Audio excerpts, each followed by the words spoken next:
এটা আপনি করতে পারেন না। এত বড় অন্যায় আপনি করতে পারেন না। আমি করিনি, তোমার বাবা করেছেন, আমাকে দোষ দিও না। আব্বা কেন করলেন?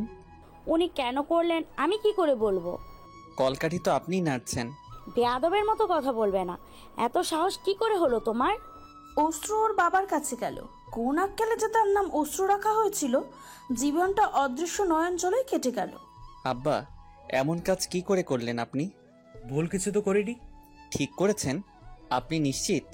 কেন নয়, বাড়ি জোহরার নামে করে দিয়েছি, এটাই তো স্বাভাবিক। অশ্রুর মুখে সহসা কথা জোগালো না। উনি কি আমাকে এক কোনা অংশ দিবেন না? তিনি তার 3 ছেলে মেয়েকে দিবেন। আব্বা আপনি আপনার সম্পত্তি হতে আমাকে বঞ্চিত করলেন। আপনার প্রথম সন্তানকে। আমার কথা, আমার মরা মায়ের কথা একবারও আপনার মনে এলো না? তোমাকে তো বাবা খিলগায়ে জমি কিনে দিয়েছি, তুমি এখানেও নেবে এখানেও নেবে, তা কি করে হয়? আব্বা খিলগার নিচু জায়গায় 3 কাঠা জমি আর নিউ ইস্কাটনে ঝকঝকে 4 তলা বাড়ি এক হলো। তুমি তো সহায় সম্পত্তি খুব ভালো চিনেছো দেখছি। আপনি আমাকে বোঝার চেষ্টা করুন। সম্পত্তির উপর আমার এতটুকু লোভ নেই, কিন্তু আমার প্রতি চরম অন্যায় করা হচ্ছে আব্বা। আজ যদি আমার মা বেঁচে থাকতেন আর আপনাদের 4 জন সন্তান থাকতো, পারতেন আব্বা এমন অসম বন্টন করতে? এখন আপনার স্ত্রী তার 3 ছেলে মেয়েকে 3টা ফ্লোর দিয়ে দিবেন, আমাকে দিবেন না? এটা তো চোখ বন্ধ করে বলা যায়। খিলগায়ে ওনার পরামর্শে আগেভাগে আমাকে জমি লিখে দেওয়া একটা কৌশল, আমাকে এই বাড়ি থেকে বঞ্চিত করার। আপনার 3 সন্তানকে ইস্কাটনের বাড়ি দেওয়ার ব্যবস্থা করলেন আব্বা, নিজের মা মরা বড় ছেলেকে বাদ দিয়ে। তোমাকে আমি ভালো স্কুল কলেজে বুয়েটে পড়াইনি? হ্যাঁ, কেন পড়াবেন না আব্বা? এটা আমার অধিকার। আপনি তো অসচ্ছল নন আব্বা। আপনার বাকি ছেলে মেয়েদেরও তো সবচেয়ে ভালো জায়গায় পড়িয়েছেন, টিউশন দিয়েছেন। শুধু আমার জন্যই যে আপনার কারিকারি অর্থ ব্যয় হয়েছে তা তো নয়। সামাদ সাহেব যুক্তি খুঁজে পান না। জোহরা বেগমের নিরলস অবিরাম অনুরোধ, অনুযোগ, অভিমানের ফলাফল হলো সম্পত্তি বন্টনের এই ব্যবস্থাপত্র। প্রথম স্ত্রীর গর্ভজাত একমাত্র সন্তানকে যে খুবই অন্যায়ভাবে বঞ্চিত করা হয়েছে এটা তিনি ভালোই জানেন, কিন্তু কিছু করার নেই। জোহরা তাকে বশ করে ফেলেছে, রাগ দিয়ে, জেদ দিয়ে, সর্বোপরি শরীর দিয়ে। এই আকর্ষণ থেকে মুক্তি পাওয়া সহজ নয়। জোহরা পাক্কা খেলোয়াড়। বিয়ের পর পর অশ্রুর জন্য সৎ মায়ের আদরের ঘনঘটা দেখে আত্মীয় স্বজন, পড়শি, স্বয়ং সামাদ সাহেবও অভিভূত, সেই সাথে ছোট অশ্রুও। সামাদ সাহেব যখন রিটায়ার করলেন তখন থেকে জোহরার বেগমের নখ দাঁত খুব সতর্পণে একটু একটু করে বের হতে লাগলো। এক সময় বাড়িটা নিজের নামে লিখিয়ে নিলেন। আমার সম্পত্তি নিয়ে মাথা ঘামিও না, ইঞ্জিনিয়ার বানিয়েছি, এই যথেষ্ট। খাইয়েছি, পড়িয়েছি, খিলগাঁওতে তোমার নামে জমি কিনেছি, আর কি চাও?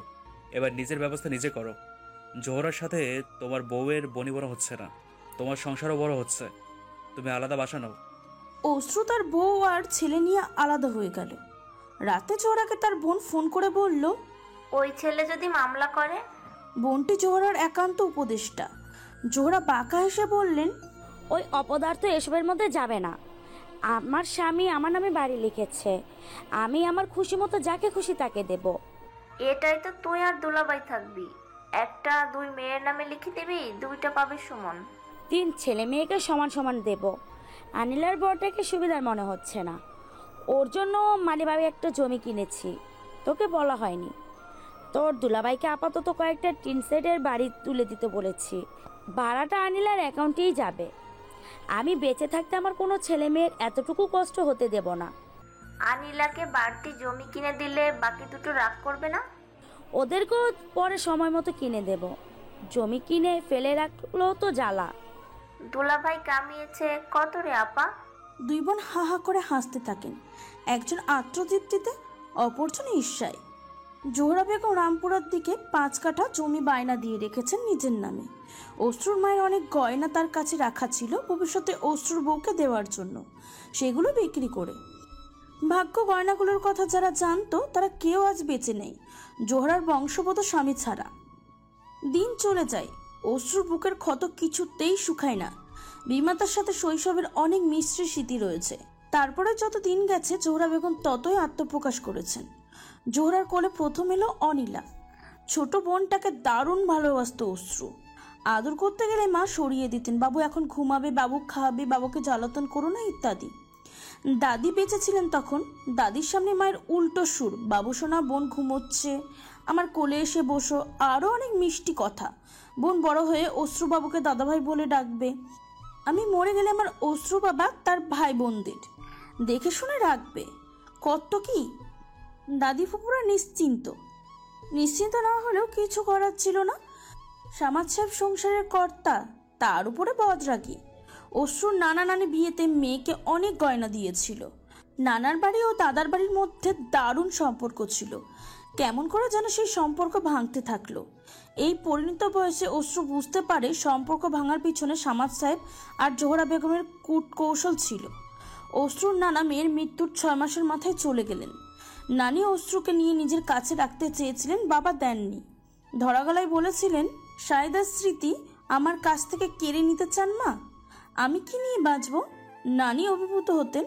নানি মারা যাওয়ার পরেই বাঁধন একদম আলগা হয়ে পড়ল। সামাদ সাহেব অশ্রুকে শুনিয়ে বলতেন, ভাগ্নের ভার নিতে হবে, তাই সব সটকে পড়েছে। মানুষ পারেও বটে। আরে আমি আমার ছেলেকে দিব পরের কাছে মানুষ করতে? আমি কি মরে গেছি? এমন কংস মামা খালাদের দরকার নেই। জোহরা বেগম তালে তাল দিতেন। ওনাদের দেখে তো এমন মনে হয়নি, এত ভালো মানুষ ওরা, আর আজ আমার অশ্রুকে নিয়ে এমন কথা বলেন। আমার অশ্রুকে যেন ওনাদের ঘাড়ে না চাপায়। কেন অশ্রুর বাবা মা নেই? অমন মামাদের বাড়ি যাওয়ার দরকার নেই। কার মনে কি আছে কে জানে। অশ্রুরও খুব রাগ হয়েছিল 3 মামা আর 1 খালার উপরে। সে ওনাদের কাছে জল জ্যান্ত উপদ্রব। মামা খালারা নাকি ভীষণ ঝগড়া করেছে নিজেদের মধ্যে, কেউ অশ্রুকে রাখতে চায় না। মেজ মামা নাকি এটাও বলেছে, বুবু মরার সময় ছেলেটাকে নিয়ে মরলেই পারতো। এটা শুনে দাদি ফুপুরা খুব ক্ষেপে গেছে। কসম খেয়ে বলেছে অশ্রুর মামা খালাকে এই বাড়িতে কখনো ঢুকতে দেওয়া হবে না, আর অশ্রুকে পাঠানো তো প্রশ্নই ওঠে না। সত্যি বলতে কি এমন কথা তো ওঠেনি কখনো। বাপ থাকতে, দাদি থাকতে, এমন লক্ষ্মীমন্ত সৎমা থাকতে ছেলে যাবেই বা কেন মামার বাড়ি বাস করতে? নানার পরিবারের সাথে আর কোনো সম্পর্ক ছিল না। অশ্রু যখন অনেক বুঝতার বাবা আর সৎমায়ের কুটিলতা সম্পর্কে কিছুটা হলেও ওয়াকিবহাল, তখন ফুপুর কাছ থেকে গোপনে মামাদের ঠিকানা যোগাযোগ করে সবার সাথে দেখা করেছে। কেউ এখন আর গ্রামবাসী নয়, ঢাকার 4 জায়গায় 4 জনের বসবাস। একসাথে না থাকলেও তাদের সম্পর্ক অটুট। বড় মামা অশ্রুকে বুকে চড়িয়ে অনেকক্ষণ কাঁদলেন। এখন অবশ্য কান্না বা মিষ্টি কথার অশ্রু বিগলিত হয়ে যায় না। সময় তাকে অনেক বাস্তবাদী সন্দেহপ্রবণ বানিয়েছেন। মামা মামি খালাদের অভিমন্য বক্তব্য, তারা অশ্রুকে নিজেদের কাছে রাখতে চেয়েছিলেন। সামাদ বা জোহরার উপর ঠিক ভরসা রাখতে পারছিলেন না। কিন্তু অশ্রুর বাবা এমন চাল দেন যে সম্পর্কটা থাকলো না। এরপরে ওনারা বারবার গেছেন অশ্রুকে দেখতে, কিন্তু দেখতে দেওয়া হয়নি। সদর দরজা দিয়েই ঢুকতে দেওয়া হয়নি। অশ্রুর দাদি দেননি, সামাদ সাহেব বা জোহরা বেগমও দেননি। দাদিকে বোঝানো হয়েছিল ওরা অশ্রুর ক্ষতি করতে পারে, তাই বৃদ্ধাও শক্ত অবস্থান নিয়েছিলেন। খালা কথায় কথায় জানিয়ে দিলেন অশ্রুর মায়ের প্রচুর গয়না আছে, বাপ মায়ের দেওয়া। অশ্রু যেন তা বুঝে নেয় সময় মতো। মামারা বললেন অশ্রুর নামে 10 বিঘা জমি তার নানা লিখে দিয়েছেন মেয়ে মরার পরে। অশ্রু যেন জমি বুঝে নেয়। অশ্রু কিছুই পায়নি। তিক্ততা যখন চরমে, তখন গয়না আর জমির কথা তুলেছিল অশ্রু। আকাশ থেকে পড়েছিল সামাদ জোহরা। তোমার নানা কোনো জমিদারের পোলা ছিল যে কারি কারি গয়নার জমি তোমার নামে রেখে গেছে? হ্যাঁ, কে বলছে এমন অদ্ভুত কথা? অশ্রু ফুপুর কাছে জিজ্ঞাসা করেছিল গোপনে। ফুপু সব সত্যি খুলে বলেছিল, একদম গোড়া থেকে। কাঁদতে কাঁদতে বলেছিল, তোর জন্য কিছু করতে পারি নাই বাপ। তোর বাপের ভয়ে তটস্থ থেকেছিস সারা জীবন, এখনো লেখাপড়া শিখিনি তেমন। তোর ফুপা সারা জীবন কাজকর্ম কিছু করলো না। এতগুলো ছেলে মেয়ে, তোর বাপ যদি আমাদেরকে এখান থেকে তাড়িয়ে দেয়, ভিক্ষা করা ছাড়া আমার আর উপায় থাকবে না রে। আমি যে তোকে সব বলেছি, খবরদার বাপ, ভুলেও কাউকে এই কথা বলিস না। আর এই অকর্মা মেরুদণ্ডহীন ফুপুকে পারলে ক্ষমা করে দিস। মামাদের কাছে তাকে থাকতে না দেওয়ার উত্তর পেয়ে যায় অশ্রু। নানা বাড়িতে সে মানুষ হলে মায়ের গয়না আর জমি হাতানো এমন পানির মতো সহজ হতো না। শিশুরা নাকি খুব সহজে খাঁটি ভালোবাসার ভেজাল ভালোবাসা বোঝে। অশ্রুর বুঝতে বেশ সময় লেগেছিল। ছোটবেলায় ওরা যখন মফস্বল থেকে ঢাকায় থাকতে এলো তখন থেকে অশ্রু মনের বয়স আস্তে আস্তে বাড়তে লাগলো। সকালে নাস্তা একসাথে করতে বসতো 4 জন।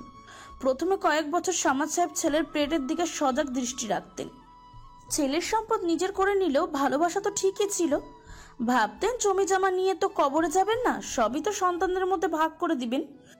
জোহরাকেও তিনি চিনে ফেলেছেন খাঁটি জহুরির মতন। বাধ্য হয়ে অফিসকামী স্বামীর ভয়ে অশ্রুর পাতে ডিম সবজি সবই দিতেন জোহরা, 1 গ্লাস দুধও। বুকটা হিংসায় ফেটে যেত, কিন্তু মুখে চকচকে হাসি নিয়ে ছেলের পিঠে হাত বুলিয়ে বলতেন, বেশি করে খাও আব্বু, লম্বা হতে হবে না, গায়ে একটু গুস্ত লাগাতে হবে না, অনেক বড় ডাক্তার হতে হবে না। অষ্টু বাবা ছাড়া আমার অসুখ সারাবে কে? সামাদ সাহেব অফিসে চলে যাওয়ার পরেই অন্য রূপ। আনিলের কাছে যাবে না, সারাক্ষণ ম্যামে করবে না। মাছ আমি বেছে দিতে পারবো না, বাঁচতে পারলে খাও, নাইলে খামোখা নিয়ে নষ্ট করো না।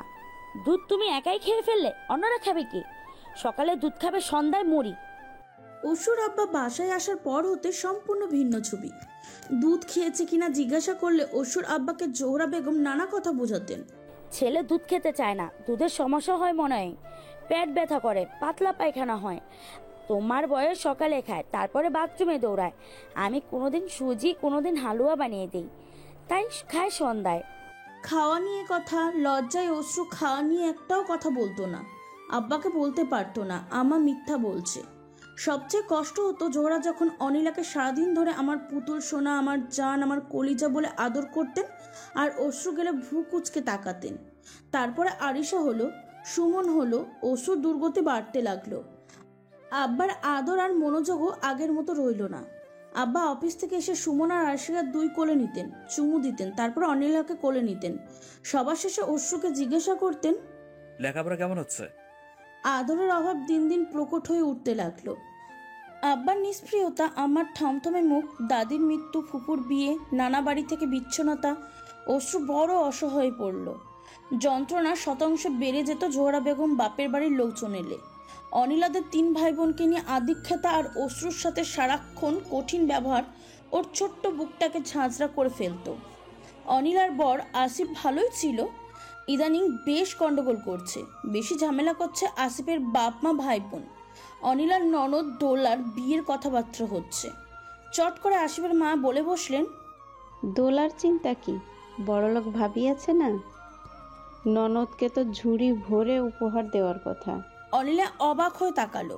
বাম্মা দাদাভাই বিস্তর সুযোগ সুবিধা দিলেও মেয়েটা পড়ালেখা, ছবি আঁকা কোনোটাতেই তেমন সুবিধা করতে পারেনি, যাকে বলে অ্যাভারেজ।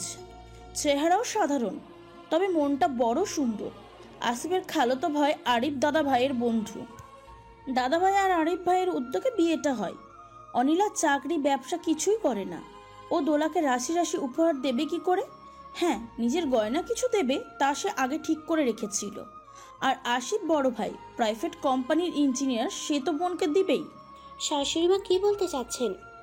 দোলারে, তোর ভাবির বিয়েতে তোকে মার্সিডিজ কিনে দেবে। ঘরের সবাই হেসে উঠল। অনিলা সহ্য করতে পারল না। মা ঠাট্টা করছেন কেন? আমাকে কিছু বলতে চান? সরাসরি বলেন। সরাসরি না বললে আমি কিছুই বুঝি না। তাই মা, তুমি এত সরল, তোমার মায়ের থেকেও সরল। বাবা মা ভাই বোনকে নিয়ে কটু কথা বললে বুকে যে কত লাগে তা যদি মানুষ বুঝতো। শাশুড়ির মুখ ভারী খারাপ, বিশ্বাস করতে কষ্ট হয়। উনি আরিফ ভাই আর আপন খালা। আরিফ ভাইয়ের মা খুব মার্জিত। মা, আমাকে যা বলার বলেন, আমার পরিবারকে নিয়ে কিচ্ছু বলবেন না প্লিজ। তোমার দাদাভাইকে নিয়ে খারাপ কথা বললে তোমার খুব পড়তে হবে, আমি শিওর। না, হবে না। দাদাভাই আমার প্রাণ। দাদাভাই তোমার প্রাণ। ঘরে হাসির বন্যা বয়ে গেল। আবার বলো না দাদাভাই তোমার মায়েরও প্রাণ। অনিলা মাথা নিচু করে রইল। সে কথার পিঠে কথা বলতে পারে না ছোটবেলা থেকে। মা বটে আমাদের বৌমার, মহিলা জাতির কলঙ্ক। এত খারাপ মানুষও হয়। আর আসিফের শ্বশুরটা তো একটা ভেড়া, বুড়ো বয়সে রস চায় না। বউ শরীর মেরে ধরে একটা করে অর্ডার দেয়, বুড়ো হুড়মুড়িয়ে বউয়ের হুকুম পালন করে। লজ্জা লজ্জা। অনিলা মাটির সাথে মিশে যাচ্ছিল। কথাগুলো নোংরা কিন্তু সত্যি। তবে কথা হলো, ওর বাপ মা যাই করুক, এনারা বলার কে? আমাদের বাসায় যাই হোক আমরা বুঝবো, আপনাদের এত মাথা ব্যথা কেন? চোরের মেয়ের ডাঙর গলার কথা আমাদের মাথা ব্যথা কেন? ওই মায়ের মেয়ে কি জিনিস হবে সেটাই ভেবে মাথা ব্যথা। কি করে পারে মানুষ সৎ ছেলেকে এভাবে ঠকাতে? আর ওই বুইড়া ভাম একটা ঠ্যাং কবরে, তারপর রসের নাগর নিজের ছেলেকে ঠকালো। মাগির না হয় শতালু ছেলে, আল্লাহ কোনোদিন ওদের মাফ করবে না। অনিলা চেঁচিয়ে ওঠে। চুপ করুন, আর একটা কথাও না। চুপ না করলে কি করবে? খুন করবে? যে গুণধরী মায়ের মেয়ে, খুন করতেই পারো। শ্বশুর গম্ভীর স্বরে বললেন, যে এতিমের সম্পদ আত্মসাৎ করলো সে যেন আগুন ভক্ষণ করলো।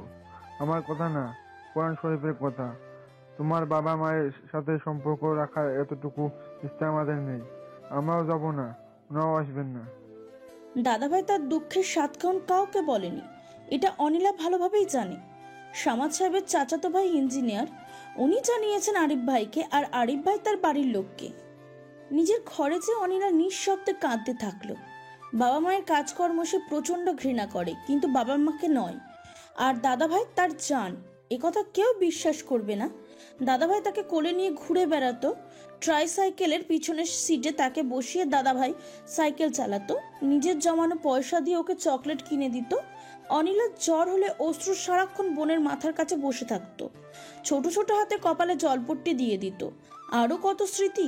খুব চঞ্চল ছিল দাদাভাই, ধীরে ধীরে শান্ত চুপচাপ হয়ে গেল। মা দাদাভাইকে খাওয়ার কষ্ট দিত, আরিশের সাথে খেলা করতে বলতো দাদাভাইয়ের পড়াশোনার সময়। সুমনের ন্যাপি কাচতে দিত। দিনের মধ্যে 14 বার দাদি ফুপু এলে একদম ভালো মানুষ। অনিলার নানি তো দাদাভাইকে চত্থাপ্পড়ও লাগাতো, গাল মুচড়ে দিত। সামাদ সাহেব বাড়ি এলে নানান কুটকাচালি করত। অশ্রু কিন্তু একটু দুষ্টু হয়ে যাচ্ছে বাবা, প্রায় বন্ধুটার চুলের মুঠি ধরে মারে, পাড়ার দুষ্টু ছেলেদের সাথে মেশে, ওর মায়ের সাথে খুব খারাপ ব্যবহার করে, একটা কথাও শোনে না। আজ জোহরার ব্যাগ থেকে টাকা সরিয়েছিল। শামা সাহেব ছেলেকে বকতেন, মারতেন। বোকা দাদাভাই টু শব্দও করতো না। অনিলা কয়েকদিন জোর প্রতিবাদ করতে যেও মায়ের হাতে মার খেয়েছে। মেয়ে, তুমি বেশি পেকে গেছো, মিথ্যা বলে ফের মুখে মুখে তর্ক। অনিলার আর কি করার ছিল? সে তার সবটুকু ভালোবাসা ভাইকে উজাড় করে দিতে চাইতো। ভাই মার খেলে পাশে বসে কাঁদতো, নিজের ভালো খাবারের ভাগ ভাইকে দিতে চাইতো। অশ্রু কিছুতেই নিত না। কি করার ছিল ছোট্ট অনিলার? তারা তো ইচ্ছা করে দাদাভাইকে উজাড় করে সব কিছু দিয়ে দিত। ভাবিটা ভারী মিষ্টি মেয়ে। দাদা যখন বাড়িতে ভাবির কথা জানালো, তখন মা একেবারে আটকে উঠেছিল। আমার কত স্বাদ, বড় ছেলের বউ আমি নিজ পছন্দ করব, তুমি এমন হতে পারলে? মেয়েটাকে আমার খুব পছন্দ আম্মা, আপনারা দেখেন একবার। দল বেঁধে সবাই গেল মেয়ে দেখতে। 6 মাস হলো ভালো চাকরি হয়েছে অশ্রু। চাকরি করার ছেলেকে তো বলা যায় না তুই সারা জীবন বিয়ে করতে পারবি না। অশ্রু ভালো কামাই করে। সামাদ সাহেবের অনেক উপরি ইনকাম, সহায় সম্পদ থাকলেও অশ্রু জোহরা বেগমের হাতে সংসার খরচ টাকা তুলে দেয়। দুধ দিয়া গরুকে তো হাতে রাখতেই হয়। রেনুকে দেখে অনিলা মহা খুশি। কি মিষ্টি, কি মিষ্টি, চোখ দেখলেই বোঝা যায় এই মেয়ে পৃথিবীর কোনো ঘোর প্যাচ জানে না। বাসায় এসে সামাদ সাহেব ফেটে পড়লেন। একটা ঘরের মেয়েকে পছন্দ হলো তোমার? হ্যাঁ, কি দেখে পছন্দ হলো? বাপ ছোট চাকরি করে, মা নাই, এক পাল ভাই বোন, কালো কুলো মেয়ে। কি দেখলে এর মধ্যে? নিজেদের একটা মাথা গোজার ঠাইও নেই। আব্বা, ও আমার সাথে পাশ করেছে। আমার মাথা কিনেছে। ইঞ্জিনিয়ার মেয়ে দেখে আর চোখে পড়েনি। ওর মতো ভালো মেয়ে আমার চোখে পড়েনি। সবচেয়ে বড় কথা। কি সবচেয়ে বড় কথা? ও দেখতে আমার মায়ের মতো। কয়েক মুহূর্ত সব চুপচাপ, তারপর জোহরা বেগমের কান্না। এত ভালোবেসেও আমি ওর মা হতে পারলাম না। পরে এই কথাকে রীতিমতন অস্ত্র বানিয়ে ফেলেছিলেন জোহরা বেগম। কলিজা দিয়ে দিলেও সৎ ছেলে কখনো আপন হয় না গো। আমি পেটের ছেলের চাইতেও বেশি ভালোবেসেছি, কিন্তু ও আমাকে কখনো মা বলে মানতে পারিনি। জোহরা বেগমের অত্যাচার ছিল খুবই গোপনে ও কৌশলে। বাড়ির বাইরে কাকপক্ষীটাও কিছু টের পায়নি। এখন এই কথাগুলো নানা জায়গায় বিলাপ করে বলে তিনি অনেকের সহানুভূতি আদায় করতে থাকেন। কৌশল ধুরন্ধরে বুদ্ধি। অনিলা সবই বোঝে। ভাবির উপরে আম্মা কম অত্যাচার করেছে? কত কত কথা, ফকিরের মেয়ে, পাতিলের তলা, ছেলে ভাগানি, কত কিছু। ভাবি চুপ করে থেকেছে, কিন্তু ভাবি কাউকে কোনো নালিশ করেনি। আনিলা নিশ্চিত দাদা ভাইকেও না। ভাবিটা এমনই। ভাবি মোটা টাকা বেতন পেত, অফিসে যাওয়ার আগে সকালের নাস্তা বানাতো, রাতে ফিরে অন্তত 2টা তরকারি রেঁধে দিত আলিয়া বুয়া থাকা সত্ত্বেও। মাঝে মধ্যে বাইরের মজার মজার খাবার নিয়ে আসতো, ছুটির দিনে কেক বানাতো, পোলাও কোরমা রাঁধতো, মেহমানদারি করতো। লেট রাইজার অনিলা ভোরে উঠে ভাবিকে নাস্তা বানানোর সাহায্য করতে লাগলো, মায়ের তীব্র রাগ উপেক্ষা করে। এখনো বিয়ে শাদী হয়নি, চুলার পাড়ে সারাদিন পড়ে থাকলে গায়ের রং ওই ওনার মতোই হবে। ভাবে তার বাবা ভাই বোনদের জন্য অনেক করতো প্রকাশ্যেই। ভাবির মাঝে অস্বচ্ছতা বলে কিছু ছিল না। জোহরা বেগম উঠতে বসতে বলতেন, বাপের বাড়ি সব পাচার করে, হ্যাঁ? আর বাপ ভাই যেমন দেওয়া তো দূরের কথা, মেয়ের কাছ থেকে শুধু নেয় আর নেয়। হাফাতে গড় ফকিরও মেয়ে বিয়ে দিতে চেয়ে আয়োজন করে। ভাবিকে এক রাতে ছাদে নিঃশব্দে কাঁদতে দেখে অনিলাও কেঁদে ফেলল। নিজেকে বড় অভিশপ্ত মনে হচ্ছিল।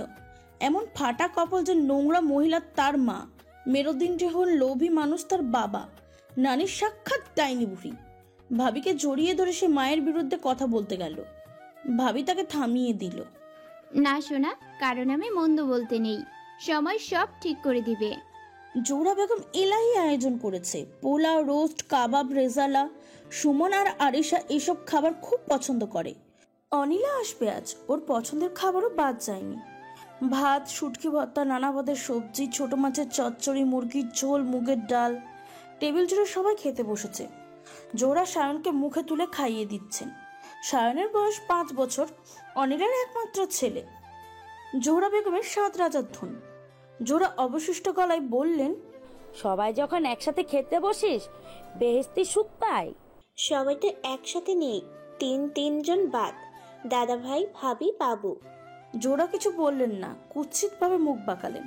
কোনো খাবারই আমার গলা দিয়ে নামছে না। আব্বার নামছে? শামা সাহেব গলা খাকারি দিলেন, চট করে কিছু বলতে পারলেন না। জোহরা বিরক্ত গলায় বললেন, সবসময় এত পাকনামি করিস কেন আনিলা? নিজে খাস না, অন্যদের খেতে দে। তোমাদের জামাই আর তার বাবা মা কি বলেছেন জানো? আমাকে আসিফ ডিভোর্স দিবে তোমাদের পাপের জন্য। রাগে জোহরা বেগম টকটকে লাল হয়ে গেলেন। ডিভোর্স দেবে? দেখ, আমার মেয়ে এখানে রানী হয়ে থাকবে। সায়নকে ছাড়া থাকবো কিভাবে? সায়ন আমাদের কাছেই থাকবে। আমার নাতির নামে আমি ফ্ল্যাট লিখে দেব। দাদাভাইয়ের ফ্ল্যাটটা? জোহরা মুখ শক্ত করে বললেন, তার জিনিস তাকে বুঝিয়ে দেওয়া হয়েছে, এখানে তার কোনো ফ্ল্যাট নেই। তার মায়ের গয়না, তার নানা দেওয়া 10 বিঘা জমি, সফা সম্বলের একেবারে সদর এলাকায়, এগুলো বুঝিয়ে দিয়েছে তো? এগুলো সব ভুয়া কথা। তার যা পাওনা মিটিয়ে দেওয়া হয়েছে। তোমরা কি চিরকাল বেঁচে থাকবে? পরকালে ভয় এতটুকুও পাও না? কি শুরু করলি আপা, খেতে দে। তোমাদের এতটুকু খারাপ লাগে না দাদা ভাইয়ের জন্য? নেমো খারাম 2টা, কম পাসনি তো তার কাছ থেকে। আরিশা সুমনের কোনো হেলদোল নেই দাদাকে নিয়ে। দাদা থাকলেও ক্ষতি নেই, না থাকলেও না। তারা ব্যস্ত নিজেদের নিয়ে। আনিলা, খাওয়ার সময় এত কথা বলো না, খাও। শামাদ সাহেবের গলা। কিন্তু অনিলাকে আজ ভূতে পেয়েছে। দাদা ভাইদের জন্য বুক ভরা কষ্ট, নিজের বাপ মায়ের চরম নিচুতা, শ্বশুরকুলের ব্যঙ্গ বিদ্রুপ তার মাথা এলোমেলো করে দিয়েছে। বাবা মায়ের জন্য এক ফোঁটা মায়া কাজ করছে না। আসিফ বলেছে আবার বিয়ে করবে। করুক না, দেখি ওর গাড়ে কয়টা মাথা আছে। আমাকে বের করে দিবে, শায়নকে রেখে দিবে ওদের কাছে। ওদের ফ্যামিলিতে অনেক বড় বড় আইন বিশারদ আছে। তারা ঠিকই 7 বছর বয়স হলে শায়নকে বাপের কাছে রাখার ব্যবস্থা করবে। করুক, রাখুক ওদের ছেলেকে নিজেদের কাছে। তারপর তো ইতিহাসের পুনরাবৃত্তি হবে। বাবুর বাপ আবার বিয়ে করবে, সৎমা বাবুর উপরে লাগাতার অত্যাচার চালাবে। এক সময় বাপ আর সৎমা মিলে বাবুকে বাড়ি থেকে বের করে দিয়ে বলবে এখানে ওর কোনো অধিকারই নেই। সবাই খানিকক্ষণ চুপচাপ। তারপর জোহরা বললেন, আমরা থাকতে বাবুর কোনো সমস্যা হবে না। শায়নকে যা দিবে তোমরা, ওরা তোমাদের মতো বুদ্ধি খাটিয়ে ঠিক সেগুলো নিজের করে নিবে। দেখবে তোমাদের ফ্ল্যাটে বাবু নেই, বাবুর সৎ ভাই সুখে শান্তিতে বাস করছে। পাপ বাপকেও ছাড়ে না। অনিলা খাওয়া ফেলে উঠে আসে। সে আসলে খাচ্ছিল না কিছুই, শুধু ভাত নাড়াচাড়া করছিল। আরিশা দেখতে খুব সুন্দর, সে তার সৌন্দর্য নিয়েই ব্যতিব্যস্ত থাকে। কোনোভাবে অনার্স করে মাস্টার্সে ভর্তি হয়েছে। বাবা মায়ের লোভ, স্বার্থপরতা সে আর সুমন অধিকার সূত্রে কিছুটা পেয়েছে। তার নিজের নামের একটা ফ্ল্যাট থাকবে এটাই নিশ্চিত হওয়ার পর তারা সুখ সৌন্দর্য চর্চা অহংকার আরও অনেক বেড়ে গেছে। মালিবাকে মা আপার জন্য জমি কিনেছে শুনে তার আর সুমনের কিছু রাগ আর অভিমানও হয়েছে। তারা এই ব্যাপারে মাকে জিজ্ঞাসাবাদও করেছে। মা, আপা এখানেও ফ্ল্যাট, ওখানেও জমি, তা হবে কেন? আমাদের নামে জমি কই? হবে হবে, তোমাদের 3 ভাই বোনের সমান সমান সম্পত্তি হবে। ছেলেরা না, মেয়েদের দ্বিগুণ পায়। আমি 3 জনকেই সমান দেব। 3 জনকেই সমান দিচ্ছ কোথায়? সায়নকেও দিচ্ছ? আপার ভাগে বেশি হয়ে যাচ্ছে না? জোহরা বুকে একটা ধাক্কা খেলেন। এই ছেলে মেয়ে দুটো দেখি ভালোই বৈষয়িক, বাবুকে পর্যন্ত হিংসা করে। ওদের বাচ্চা কাচ্চা হোক, ওদেরও দিব। হ্যাঁ, কবে আমার বিয়ে হবে, কবে বাচ্চা, তখন তুমি বেঁচে থাকবে কিনা তার ঠিক নেই। বাচ্চা কাচ্চার ভাগ আমাদের আগে ভাগে দিয়ে দাও। লঘুস্বরে বলা, কিন্তু এটা যে ঠাট্টা করে বলা না, তা জোহরা বেগমের থেকে ভালো কে বুঝবে? ছোট 2টা ভালোই শেয়ানা হয়েছে। মেয়েটা দুপুরে খায়নি কিছু। জোহরা প্লেটে ভাত নিয়ে অনিলার ঘরে গেলেন। 3 ছেলে মেয়েকে এখনো নিজের হাতে খাওয়াতে খুব ভালোবাসেন তিনি। অনিলা খেলো না। জোহরা যতবার হাত বাড়ালেন সে হাত সরিয়ে দিল। তার খিদে নেই। 1 গ্লাস দুধ এনে দেই। না। চা খাবি? না। যা করেছি তোদের ভালোর জন্যই করেছি। আমাদের ভালোর জন্য? তোমার এই লোভ আর প্রতারণার জন্য আমাদের প্রত্যেকের চরম অকল্যাণ হবে, নিশ্চিত থাকো। বালাই ষাট, তোমার ভাই তাহলে তোমাদের অভিশাপ দিবে? আমার ভাই অভিশাপ দেওয়ার মানুষ না, তা তুমি খুব ভালোই জানো। তার মায়ের রক্ত আর তোমার রক্ত এক নয়। ইস, আমার শরীরে যদি বড় আম্মার রক্ত থাকতো। জোহরা স্তম্ভিত হয়ে গেলেন। আমি উঠলাম। চটপটি করেছি, খেয়ে যা। আমি দাদার বাসায় যাচ্ছি, ওখানেই দুপুরে ভাত, বিকালের নাস্তা, রাতের খাবার সব খাবো। আসি। সায়ান আর বাবু খেলা করছিল। সায়ান 5, বাবু 6। বাবু মাঝে মাঝে সায়ানের চুল টানার চেষ্টা করছিল। বাচ্চাটি ঠিক স্বাভাবিক না, পাটাও জন্ম থেকে বাঁকা। প্রথমত সন্তানের এই অবস্থা দেখে দাদাভাই ভাবি কষ্ট পেয়েছিল ঠিকই, ভেঙে পড়েনি একদম। বিয়ের 4 বছর পরও যখন বাচ্চা হচ্ছিল না রেনুর, জোহরা বেগমের তখন কত কথা। প্রতিবেশীরা জানতেন না অশ্রু আর জোহরা নিজের সন্তান নয়। তাদের সামনে ভাবিকে শুনিয়ে জোহরা কত আক্ষেপ। নাতির মুখ দেখবো বলে বেঁচে আছি, তার দেখা হলো না। তারপর বাবু পেটে এলো। মায়ের মুখে আসার মেঘ, ভাবিকে আরো খাটানো, বাপের বাড়ি আর চেহারা নিয়ে আরো খোটা দেওয়া। বাবু যখন জন্মালো বাঁকা পা নিয়ে, অনিলা তার মায়ের চোখে দেখেছিল চাপা উল্লাস। নানি খালা মামাদের সাথে কথা বলতে গেলেই মায়ের আনন্দিত গলা। আব্বার সামনেও আম্মা দিব্যি ল্যাংড়া বাচ্চা শব্দটা অবলীলাই বলতেন, আর আব্বু চুপ করে থাকতেন কোনো প্রতিবাদ ছাড়া। বাবুর 1 বছর বয়স হতে না হতে সায়নের জন্ম। নাতিনি জোহরা আদিক্ষেতার সীমা রইল না। নানো খানো, ঘুম পাড়ানো, রাজ্যের জিনিস কিনা, কথায় কথায় আব্বার কোলে দেওয়া অনিলার অসহ্য লাগতো। ভাইয়া ভাবি এইসব দেখে কত কষ্টই না পাচ্ছে। সে বাবুকে গোসল করাতো, খাওয়াতো। জোহরা বেগম তখন গজগজ করতেন। তোর নিজের ছেলে নাই, পরেরটা নিয়ে টানাটানি। অনিলা বলতো, বাবু তোমার পর, কিন্তু আমার একান্ত নিজের, আমার ভাইপো। জোহরা আর কথা বাড়ানোর সাহস পেল না। যখন বোঝা গেল বাবু মানসিকভাবে ভালো রকমের অসুস্থ, অনিলা ভেঙে পড়ল। দাদাভাই ভাবির হাতে পায়ে ধরে বাবুকে বিদেশে নিয়ে যেতে বলল। অশ্রু রেনেও ছেলের জন্য কম দৌড়াদৌড়ি করেনি। জোহরা এবং একই সাথে আনন্দিত, যদিও আনন্দের ভাবটা গোপন রাখতে হতো। পাশাপাশি সায়নের জন্য দুশ্চিন্তাগ্রস্ত। বাচ্চাটা যদি সায়নকে ধাক্কা দেয়, মারে, রেনু যদি সায়নের ক্ষতি করার চেষ্টা করে। জোহরা একদিন সবার সামনে নিজের উদ্বেগের কথা প্রকাশ করলেন। উপসংহার টানলেন এইভাবেই, পাগল ছাগল বাচ্চা যদি আমার নাতির কোনো ক্ষতি করে? তোমরা বাপু অন্য বাসা খোঁজো। মাকে ওই দিন চরম ঘৃণা লেগেছিল অনিলার, বাবা নামে কুচ্ছিত জীবটাকেও। সে হিসিস করে বলেছিল, এটা বাবুর বাড়ি, সায়নের বাড়ি নয়। যেতে হলে সায়ন যাবে, বাবু না। সবার শত নিষেধ, জোহরা বেগমের কান্না, দাদা ভাবির অনুনয়ের সত্ত্বেও সে পরের দিন সকালে চলে এসেছিল শ্বশুরবাড়ি। আসার সময় অশ্রু রেণুকে কথা বলেছিল। বাবুকে খুব সাবধানে রেখো, দরকার হয় ডে কেয়ার সেন্টারে রেখো। এই মহিলা মানুষ না ডাইনি। অশ্রু বোনকে বুকে জড়িয়ে রেখেছিল অনেকক্ষণ। রেনু অঝরে কেঁদেছিল ননদের ভালোবাসায়। বাসা থেকে বের হওয়ার সময় ঠান্ডা গলায় অনিলা তার মাকে বলল, বাবু, দাদা বা ভাবির যদি কোনো ক্ষতির চেষ্টা করো, আমার লাশ দেখতে পাবে। অসুর বিয়েতে জোহরা বেগম কৌশলে কোনো অনুষ্ঠান হতে দেননি। বউ পছন্দ না, তাই অনুষ্ঠানের ইচ্ছা নেই। বউয়ের বাড়ি যে অনুষ্ঠান করবে তা না করলেও বেশি ভালো, আত্মীয় স্বজন নিয়ে নাক কাটা যাবে। পরে একটা চাইনিজ রেস্টুরেন্টের দাদা কয়েকজনকে খাইয়েছিল, তাও নানা নাটক করে জোহরা বেগম আসেননি। দাদা ভাবিকে বেতনের টাকায় এক সেট নেকলেস আর কানের দুল কিনে দিয়েছিল, আর একটা আংটি। রেনুর বাপের বাড়ি থেকে মেয়ের জন্য একটা চেন, জামাইয়ের জন্য ঘড়ি, স্যুট পিস। অনিলা সামাদ জোহরাকে ধরেছিল। বড় আম্মার গয়না কই? ওগুলো তো ভাবির পাওনা। কি গয়না রেখে গেছিল তোমার বড় আম্মা? কারা এসব অদ্ভুত কথা ছড়ায়? তার বাপের বাড়ি থেকে অল্প অল্প কিছু দিয়েছিল, তা তো চিকিৎসা করতে যেই বিক্রি করতে হয়েছে। তা তুমি কিছু দাও আব্বা। তোমার বড় ছেলের বিয়ে তোমার দায়িত্ব নেই? নাই, থাকতো যদি বিয়ে আমার পছন্দের মতোই হতো। অনিলার বিয়ে খুব ধুমধামের সাথে দিয়েছিলেন জোহরা বেগম। গয়নায় মুড়িয়ে দিয়েছিলেন। দাদা এত খরচ করেছিল যে কষ্ট আর অপরাধ বোধ অনিলার বুক ভেঙে গিয়েছিল।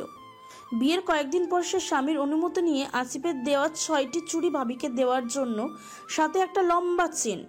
আসিফের টাকার অভাব নেই, তাই আপত্তিও নেই। দাদার ভাবিকে তার খুবই পছন্দ। অনিলার মা বাবা ভাই বোন সবাইকে দেখিয়ে দেখে রেনুর গলায় হার পরিয়ে দিল, হাতে 6খানা চুড়ি। ভাবি তীব্র আপত্তি করলো। অশ্রু কঠিন বকা দিল, কিছুতেই কাজ হলো না। হতভম্ব ভাব কাটিয়ে জোহরা বললেন, আর কার জন্য কি আনলে? আনিলা হাসি মুখে দাদার গায়ে একটা দামি পাঞ্জাবি মেলে ধরে। অনেক পছন্দ করে প্রিয় ভাইয়ের জন্য সে কিনেছে। তারপর ভাবির হাতে একটা খাম দেয়। ভাবি, আমার শ্বশুর কুল ফাটাফাটি বড়লোক, বিয়েতে নগদ টাকা পেয়েছি অনেক। এই 50,000 বাবুর নামে ব্যাংকে রাখো প্লিজ। আম্মা, এই বাড়ির সবচেয়ে ভালো, সবচেয়ে প্রিয় 3 জনের জন্য শুধু উপহার এনেছি, আর কারোর জন্য কিছু না। আরিশা দেখতে ভালোই সুন্দর, আর এই ব্যাপারে সে খুবই ভালো ওয়াকিবহল, আর তাই মাত্রাধিক সচেতন। খুব ছোটবেলা থেকে অতিমাত্রায় রূপ সচেতন থাকলে যা হয় সেই তাই হয়েছে। লেখাপড়ায় অ্যাভারেজও কম, কোনো মতো পাশ করে যায় আর কি। বিয়ে পাশ করেছে টেনে টুনে। জোহরা বেগমের ভারী মনোকষ্ট। অনিলা খুব লক্ষ্মী, এতে সন্দেহ নেই, কিন্তু মেয়েটা পড়ালেখায় খুব সাধারণ, চেহারাটাও সাদামাটা। সতীনপুত্র দেখতে রাজকুমার, ক্লাসে সবসময় টপার, বুয়েট থেকে ফাটাফাটি রেজাল্ট করেছে। বিদেশে পালা করে সে আর তার বউ নাকি যাবে অনেক বড় ডিগ্রি নিতে, সেখানে নিজের মেয়েদের এই ছিরি। নিজের 3 ছেলে মেয়েকে ছোটবেলা থেকে তিনি কম করে হলেও দৈনন্দিন 2 গ্লাস দুধ খাইয়েছেন, 2টা করে ডিম খাইয়েছেন, কচি মুরগির স্যুপ খাইয়েছেন, প্রতিদিন ভাতের পাতে গাওয়া ঘি দিয়েছেন। ঘি নাকি ব্রেন ভালো করে। মুখে তুলে খাইয়েছেন অনেক বড় পর্যন্ত, যেন পেটটা ভরে যায়। না খেতে চাইলে ঠাস ঠাস করে মেরেছেন। গয়না বিক্রি করে 2 মেয়েকে ভালো স্কুলে ভর্তি করেছেন ডোনেশন দিয়ে।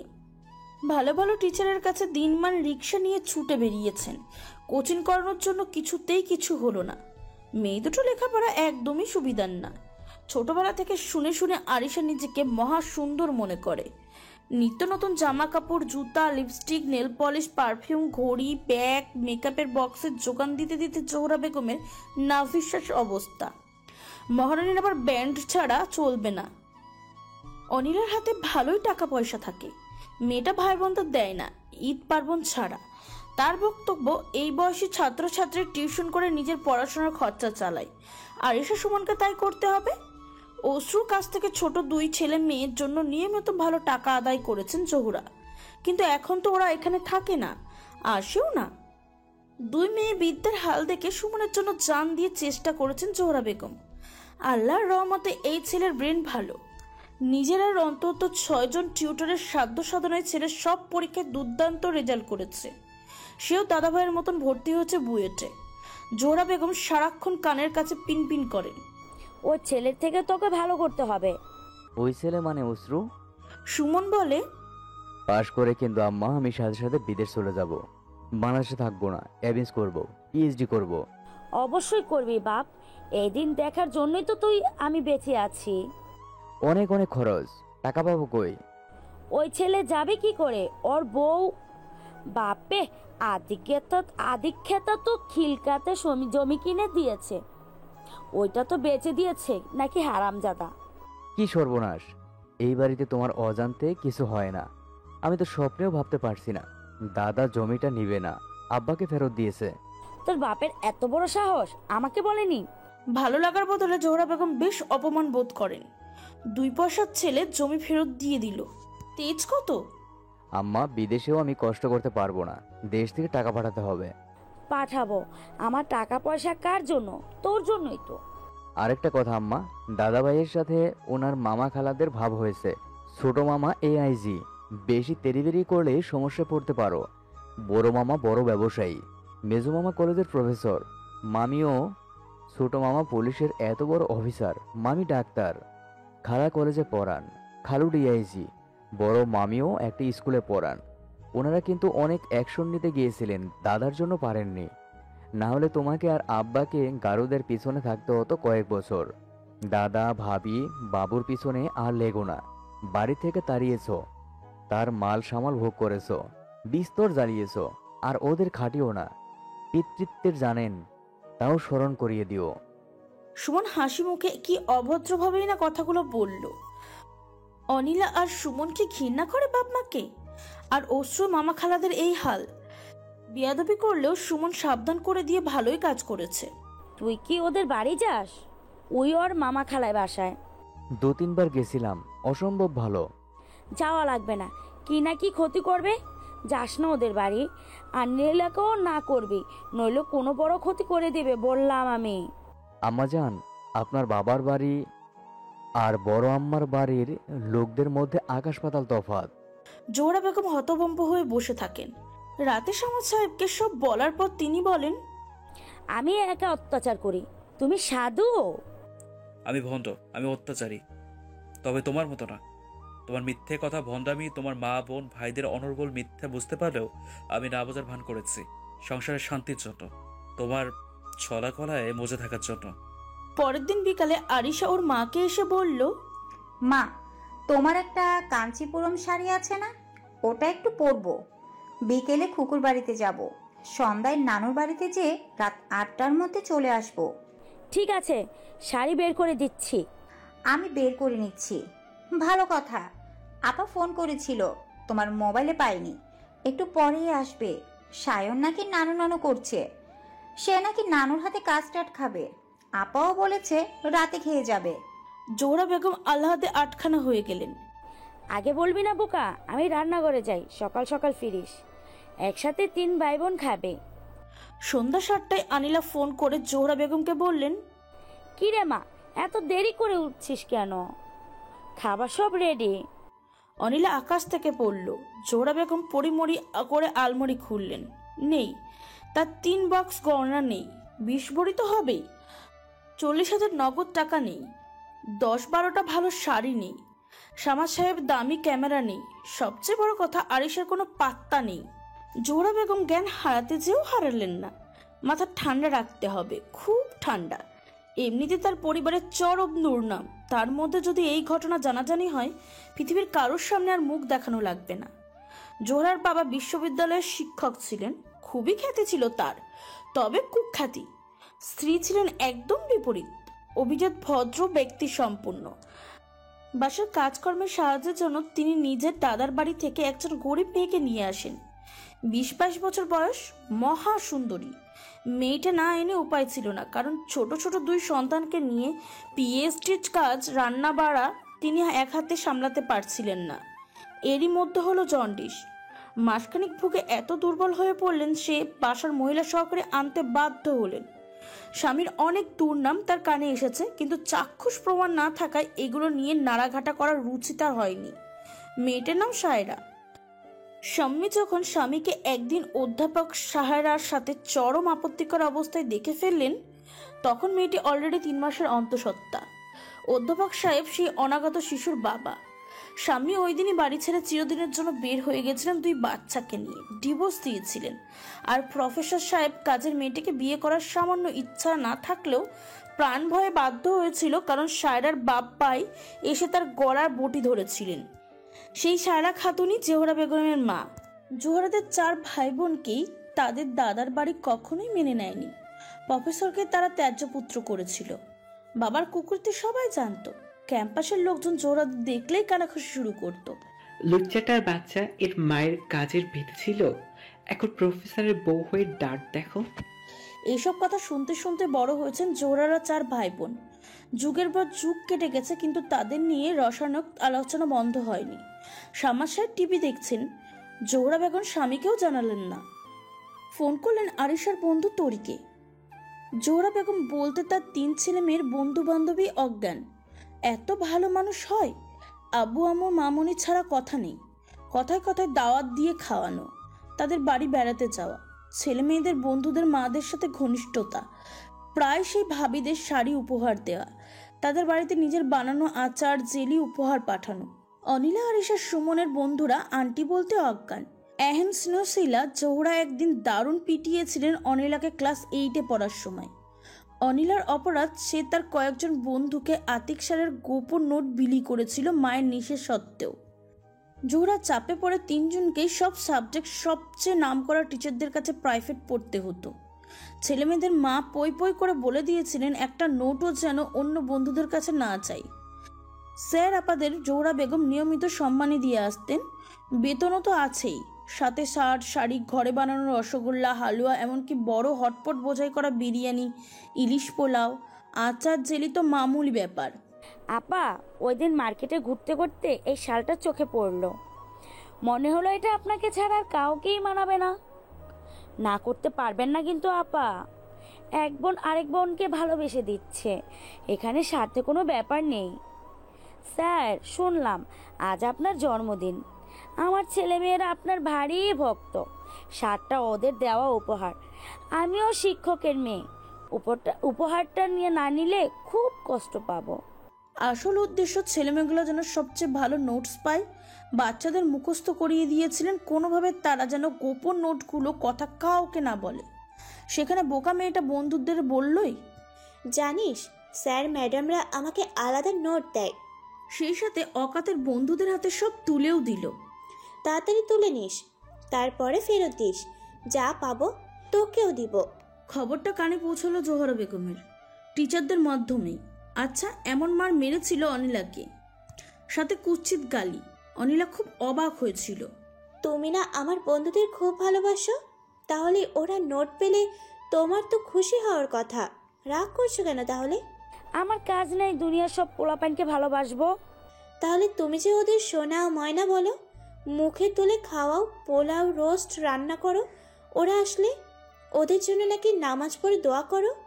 আমি যা করি করব, তুই ওদের আর একবারও নোট দিবি না। আমি যে বলে ফেলেছি ওদের নিয়ম করে নোট দিব। জোহরা বেগম আবার ঠাস করে চড় লাগিয়েছিলেন মেয়ের গালে। কাল যে বলবি স্যার আর নোট দিবে না বলেছে। আমি মিথ্যা বলতে পারি না মা। তোকে বলতে হবে, নইলে পেটে পাড়া দিয়ে মেরে ফেলবো তোকে আমি। অনিলা ওই ক্লাসে আর প্রাইভেটে পড়লই না, কিছুতেই না। জোহরা বেগম একদিন মুখ ফসকে বলে ফেললেন ছেলে মেয়েদের বন্ধুদের তিনি খাতির করেন, যেন সব জায়গায় তার 3 ছেলে মেয়ে মাথা উঁচু থাকে, সবাই যেন তাদের খাতির করে, ভক্ত হয়। অশ্রু প্রাইভেট টিউটর ছিল না। ক্লাস 8-এ বৃত্তির পরীক্ষার 6 মাস আগে থেকে স্কুল কোচিং করছিল। তাতেই জোহরা বেগম মুখ ভার।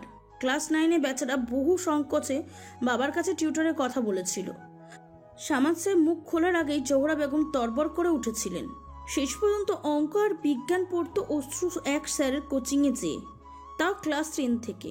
তারপর জোহরা বেগমকে স্তব্ধ করে দিয়ে ছেলেটা ঢাকা বোর্ডের 3rd হয়ে বসলো। রেজাল্ট দেওয়ার কথা বিকেলে। সকাল থেকে বাসায় সাংবাদিকের ভিড়। এই বাড়ির ছেলে সম্মিলিত মেধা তালিকায় 3য় হয়েছে। বাপ মা ছেলের সাক্ষাৎকার লাগবে। জোহরা বেগম তখনও দোটানার অবস্থায়। অশ্রু এত সাফল্য হজম হচ্ছে না। এদিকে ইন্টারভিউ দেওয়ার শখও 16 আনা, উপরে 18 আনা। এরই মধ্যে টিভির লোকজন এসে পড়েছে। অশ্রুর বন্ধুরাও চলে এসেছে। জোহরার জন্য খুবই বিব্রতকর অবস্থা। অশ্রুর বন্ধুদের বাড়িতে আসা নিষেধ ছিল। জোহরা খড়খড়ে গলায় অশ্রুকে বলে দিয়েছিলেন, দেখো বাপু, ঘরে আমার সমস্ত মেয়ে, বন্ধু বান্ধব ঘরে এনে নরকগুলো যার করা যাবে না। যদিও কোনো কারণে দুই একবার কেউ এসেছে, এক কাপ চাও পায়নি, বরং তাদের শুনিয়ে শুনিয়ে জোহরা নানা কটু কথা বলেছেন। বাইরে আড্ডা মেরেও আশ মেটে না, ঘরেও মচ্ছব করতে হবে। ঘরে বাইরে লোক আসা আমার পছন্দ না, দয়া করে বলে দিও। আজ সেই বন্ধুরা বাসায়, অশু স্কুলের টিচাররা অনেকেই এসেছেন। সামাশায় সেদিন বইয়ের অনুমতির তোয়াক্কা না করে ছুটেছিলেন মিষ্টি কিনতে। এক মহিলা রিপোর্টার জোহরা বেগমকে বলেছিল, আপনি অসুর মা? খালাম্মা, শাড়ি পাল্টে আসেন, সাক্ষাৎকার নিব। জোহরা বেগম শাড়ি পাল্টালেন, লিপস্টিক লাগালেন, অনিলা দিয়ে বাহারি খোপা বাঁধালেন, তারপর সোফায় বসলেন অশ্রুর পাশে। স্নেহময়ী মায়ের মতন একেবারে ছেলের গা ঘেঁষে এক হাত দিয়ে বেরি দিয়ে ধরলেন ছেলেকে। সোফায় ছেলের ওপর পাশে তার বাবা। শামার সাহেব আন্তরিকভাবে ঘন ঘন চোখ মুছছিলেন। ক্লিক ক্লিক অনবত ক্যামেরার শাটার পড়ছে, ভিডিওর চড়া লাইট। সাংবাদিকদের অবিরাম প্রশ্ন, অশ্রু, তোমার এই সাফল্যের ভাগ কাদের দিতে চাও? আল্লাহ মেহেরবান, আমার শিক্ষক, কয়েকজন বন্ধু এবং আমার বোন আনিলার কাছে আমার কৃতজ্ঞতার সীমা নেই। বড় হয়ে কি হতে চাও? ইঞ্জিনিয়ার। তোমার ছাত্র ছাত্রীদের উদ্দেশ্যে কিছু বলো। যে কোনো সৎ কাজে জেদি, সৎ, পরিশ্রমী ও আত্মবিশ্বাসী হও। সন্তানের সাফল্যে মায়ের অনুভূতি কেমন? এই আনন্দে যে কি আনন্দ তা বলার নয়। 5 ওয়াক্ত নামাজের সময় আমার ছেলের জন্য দোয়া করেছি, কান্নাকাটি করেছি, নফল নামাজ পড়েছি, কোরআন খতম দিয়েছি। আজ আমার মতো সুখী মা আর নেই। এই নির্লজ্জ ভাষণে শামার সাহেব পর্যন্ত লজ্জা পেয়ে গিয়েছিলেন। অশ্রু, 2 হাতে বাবা মাকে জড়িয়ে ধরো। সেদিন অশ্ব ফটোগ্রাফার এই নির্দেশনা পালন করতে পারেনি, হাত গুটিয়ে চুপ করে বসেছিল। শামা সাহেব অস্বস্তিকর পরিস্থিতি কাটাতে বললেন, ছেলে আমার বড্ড লাজুক। অশ্রু বলে বসলো, আমি আমার বোন আনিলাকে নিয়ে ফটো সেশন করতে চাই। সব পেপারে ভাই বোনের হাস্যোজ্জ্বল ছবি বের হলো। ছবিগুলো এত সুন্দর আর জীবন্ত ছিল যে সব কটা পেপার ভাই বোনের ছবি ছাপলো, বাপ মায়ের ছেলের নয়। টিভিতে যখন সামত জোহরা আর অশ্রুকে দেখাচ্ছিল, অনিলা ভাইকে টেনে তার ঘর থেকে বের করতে পারল না। জোহরা টিভিতে চোখ সাটিয়ে বসে রইলেন। সেসব কত আগের ঘটনা। জোহরা বেগম নিচু কিন্তু খুব স্বাভাবিক গলায় তরিকে জিজ্ঞাসা করলেন, তরি, কেমন আছো মামনি? আসসালামু আলাইকুম আন্টি, ভালো আছি, আপনি ভালো আছেন? হ্যাঁ, ভালো থাকি কি করে রে মা, কতদিন আমার মাটাকে দেখি না। আন্টির কথা সবাই ভুলে গেছে। না না আন্টি, পরীক্ষার চাপে আসা হচ্ছে না। এর মধ্যেই সময় করে এসো মা, তোমার পছন্দের দই বড়া আর চটপটি বানাবো, কাস্টার্ডও বানাবো আমার আরো স্পেশাল করে। তরি অভিভূত হয়ে যায়, এত মমতা এই নারীর বুকে। আরিশাটার যে কি ভাগ্য। আরিশা কোথায় আন্টি? যাক, নিজের থেকেই প্রসঙ্গ টাঙলেন। আরিশা তোমার মার্কেটে গেছে, ফোন ভুলে ফেলে গেছে। তুমি তো লক্ষ্মী মেয়ে মা, পড়তে বসেছ। আরিশার লেখাপড়া একদম মন নাই, অথচ মাথাটা পরিষ্কার। কলেজেও তো আসে না ঠিক মতো। জোহরা বেগম একটা জোর ধাক্কা খেলেন। মেয়েকে তিনি কলেজে পৌঁছে দিয়ে আসেন, আবার নিয়েও আসেন, তাহলে মাঝখানের সময়টা কি করে মেয়ে? মা গো, আরিশা চটপটে হলে কি হবে, কিছু ব্যাপারে খুব লজ্জা পায়। এত যে বিয়ের প্রস্তাব আসে সব না করে দেয়। আন্টি কি বলেন, এত তাড়াতাড়ি ওর বিয়ের চিন্তা করছেন কেন? আর মা বলো না, কে যে জ্বালার মধ্যে আছি। দিনে কয়টা করে যে প্রস্তাব আসে, খুব ভালো ভালো প্রস্তাব। এবার এদিকে বখাটেদের হুমকি দামকিতে লেগেই আছে, এসিড দিয়ে নাকি মুখ পুড়িয়ে দেবে। হ্যাঁ, কলিজা তখন পানি থাকে না গো, পানি থাকে না। তাই ভাবছিলাম বিয়ে দিয়েই দেই, এত টেনশন আর সহ্য হয় না গো। তা মেয়েকে কত করে জিজ্ঞেস করলাম তার কোনো পছন্দ আছে কি না, কোনো জবাব নেই। তোমরা ওর কাছের বন্ধু, তোমাদের কিছু বলে টলে নাকি? আন্টি কিভাবে বলি আপনাকে, আপনি এত ভালো, আমরা আপনাকে এত ভালোবাসি, তাও আপনার বাসা অনেকদিন ধরে আসি না। জোহরার হাত পা কাঁপতে থাকে, তবুও খুব স্বাভাবিক গলায় বললেন, কি হয়েছে মা, তুমি আমার আরেক মেয়ে, মায়ের সামনে সংকোচ কি, বলো মা। আন্টি, কলেজের সবাই আরিশা সম্পর্কে আজে বাজে কথা বলে, খুব বাজে কথা। ম্যাডামরাও কয়েকবার ওকে ডেকে ওয়ার্নিং দিয়েছেন। মিষ্টি কথায় অনেক চাপাচাপির পরে জানা গেল আরিশা একদমই ক্লাস করে না।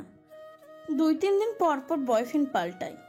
অনেকে বলাবলি করে ও নাকি টাকার বিনিময়ে হোটেলে সময় কাটায়। কলেজে আন্টির ডাক পড়বে শীঘ্রই। জোহরা বেগম হাত পা কাঁপছিল, তবু স্থির গলায় বললেন, আরিশা বেশি সুন্দর তো, অনেক মেয়ে হিংসা করে।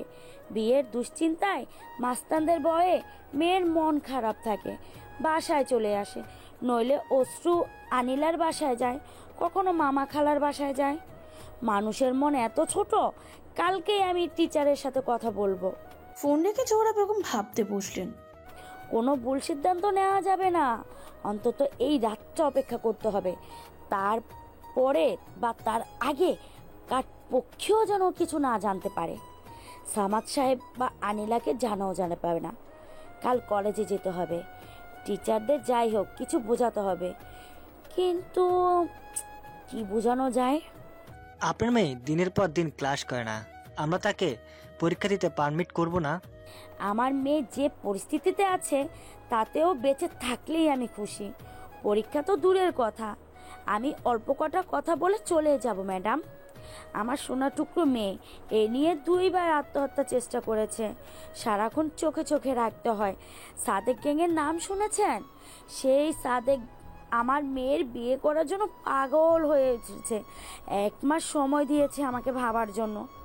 এর মধ্যে বিয়েতে রাজি না হলে আমার মেয়েকে তুলে নিয়ে যাবে। কলেজে আসতেও নিষেধ করলো, মেয়েটা শুনে না। সে লেখাপড়া করতেই চায়, কিন্তু এখন মনে হয় পাগল হয়ে যাচ্ছে। কলেজে আসে, তারপর ভয়ে কাঁপতে থাকে। কলেজের গেটে আবার বোনেরা আর বা ভাইরা এই ছেলেকে রাখি। আরিশা পাগলের মতো বের হয়ে যায়। ভাইয়ের সাথে বাসায় চলে আসে, কখনো ওর ভাই বোনদের বাসায় চলে যায়, আবার কলেজে ফিরে আসে। ক্লাস করতে চায়, পারে না। লেখাপড়া করতে চায়, পারে না। মেয়েটা আমার পাগল হয়ে যাচ্ছে। সাদেক বলেছে পুলিশকে জানালে বা অন্য কোথাও পাঠালে বা পাঠানোর চেষ্টা করলে মেয়েকে টুকরো টুকরো করে ফেলবে। আমি কি করে করব আপা, আমাকে বলে দেন। মাঝে মাঝে মনে হয় গলায় দড়ি দিয়ে ঝুলে পড়ি। এভাবে বললেই কলেজে কেলেঙ্কারি কাটানো যাবে। কিন্তু এখন কার কথায় পালালো মেয়েটা? নিরাপদে আছে? যার সাথে পালিয়েছে, যে সব গয়না টাকা পয়সা কেড়ে নিয়ে আরিশাকে, আর ভাবা যাচ্ছে না। এর মধ্যেই ফোন। আম্মা। আরিশা, কোথায় তুই? আমি বিয়ে করেছি, এখন ওদের বাসায় আছি। কি বলছিস? কাকে বিয়ে করেছিস? কোথায় বাসা? ঠিকানা বল, আমি এখনই আসছি। নো আম্মা জান, আজ এখানে আসা যাবে না। ইনফ্যাক্ট এই বাড়িতে আমি আর ও ছাড়া কেউ নেই। ওর মা বাবা আজ জাপান গিয়েছেন, 2 জন সার্ভেন্ট আছে অবশ্যই। শূন্য বাড়িতে হানিমুন করছি।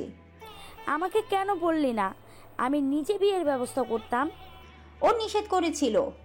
বাসার ঠিকানা বল, আমি যাই আর না যাই। বলা নিষেধ। পাগল নাকি? জোহরা বেগম উদ্মাতের মতন চিৎকার করতে লাগলেন। কেন ঠিকানা বলা নিষেধ?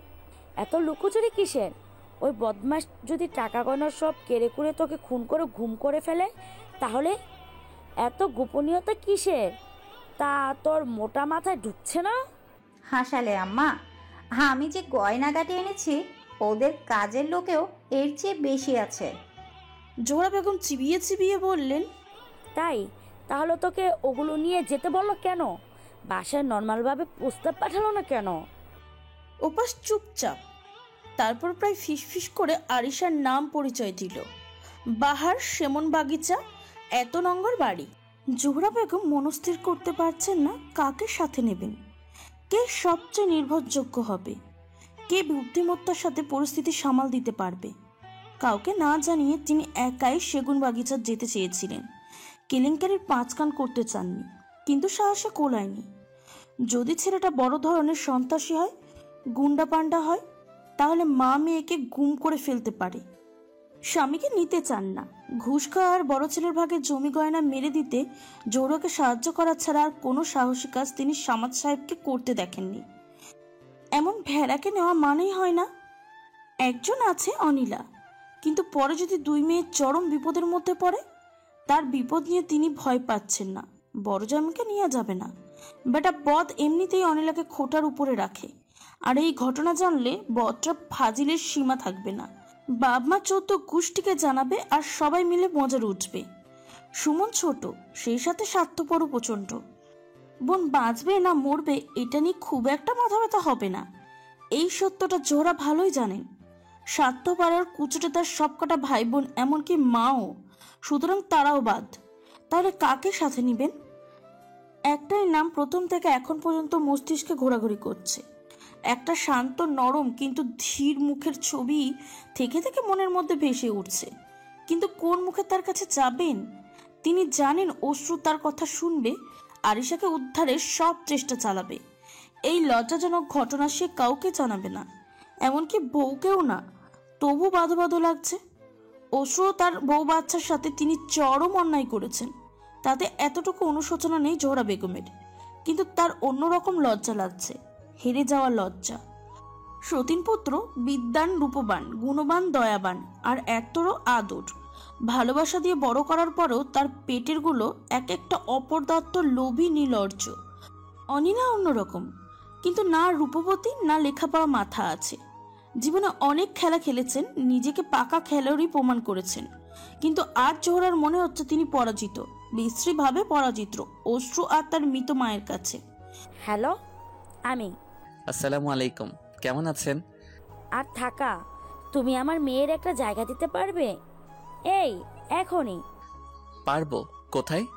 আমি আসছি তোমার বাসার দিকে, তুমি হিরাজিল হোটেলের কাছে অপেক্ষা করো। সে কি, বাসায় আসুন, খাওয়া দাওয়া করে তারপরে বের হন, আমি তো সাথে থাকবই। কেন যে বুকে একটা মোচড় দিয়ে উঠলো জোহরার কে জানে।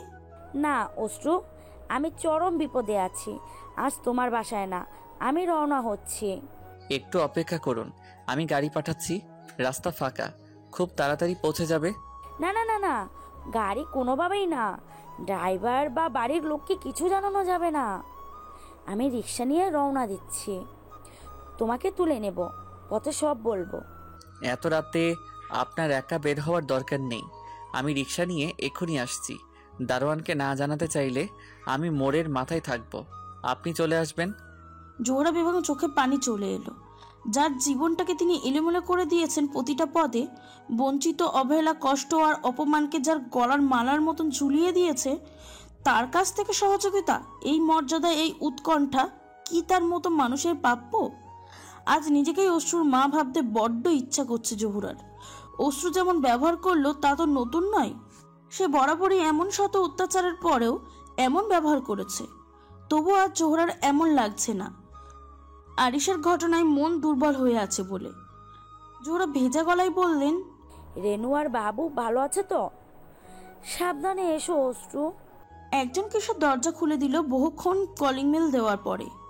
বোঝাই যাচ্ছে গৃহকর্মী। বাসায় কারা আছে?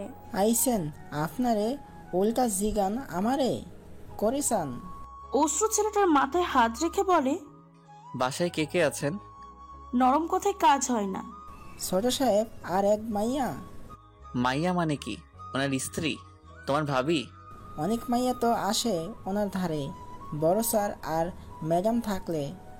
জোহরা বলে বসেন, সে মেয়েরা কি তোমার ছোট সাহেবের সাথে থাকে?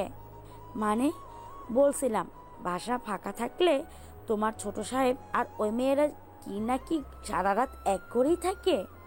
যে অশ্রু বলল, খোকা, তোমার ছোট সাহেব আর নতুন ম্যাডামকে ডেকে আনো তো, নতুন ম্যাডামকে বলবে ওনার মা আর ভাই এসেছেন।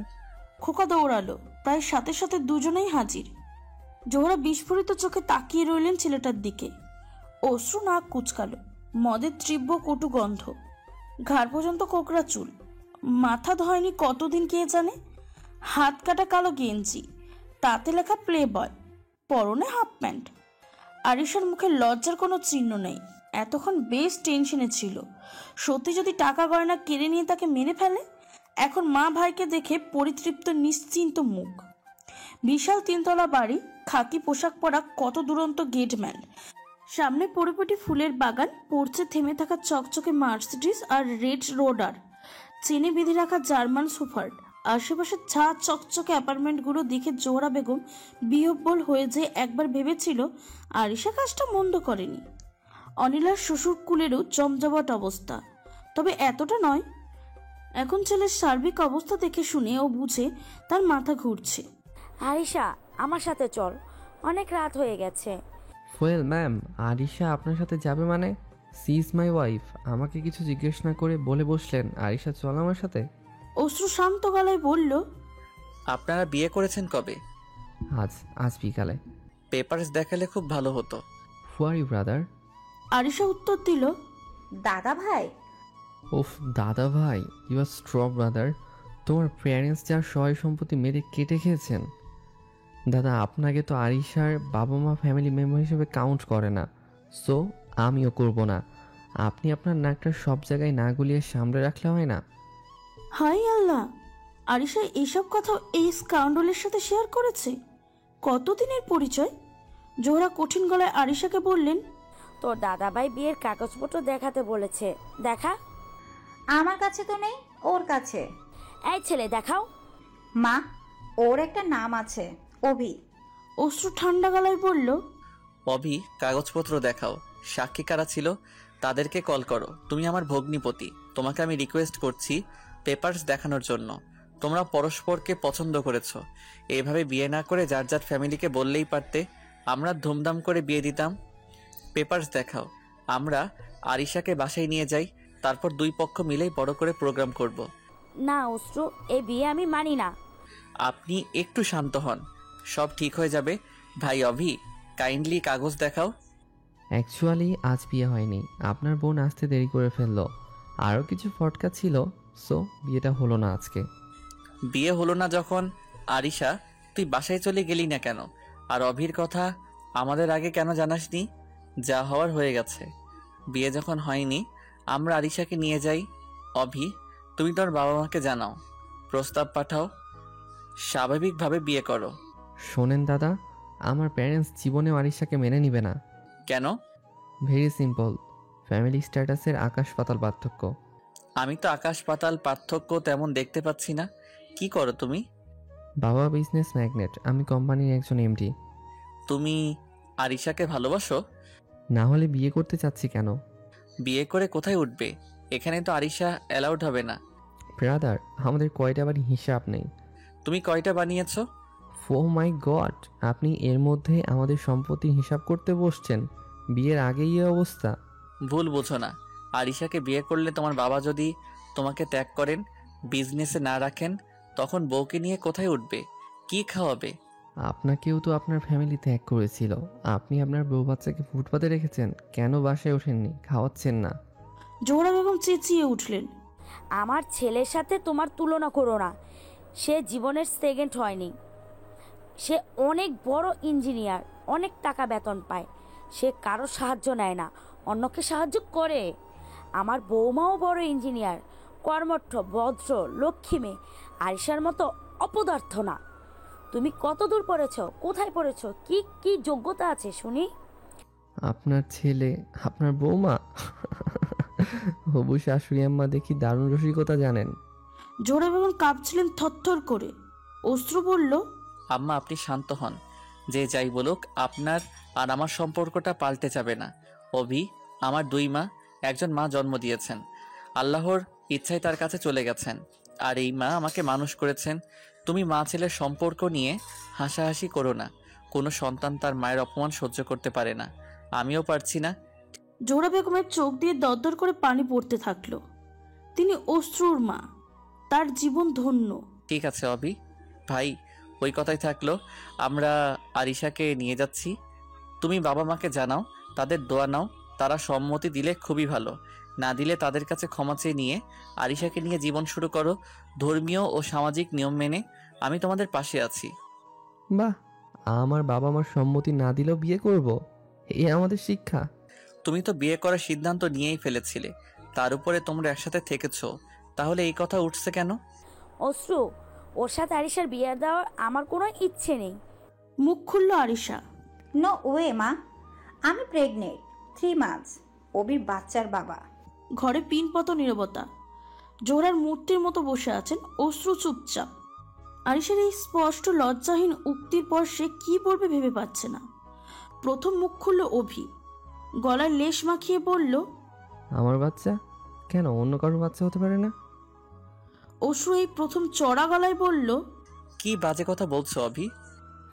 ওয়েট ব্রাদার, 4 মাস আগে তো আপনার বোনের সাথে আমার ভালো করে সম্পর্কই হয়নি, তো 3 মাসের বাচ্চা আমার হয় কি করে? তোমার ছাড়া আর কার হবে?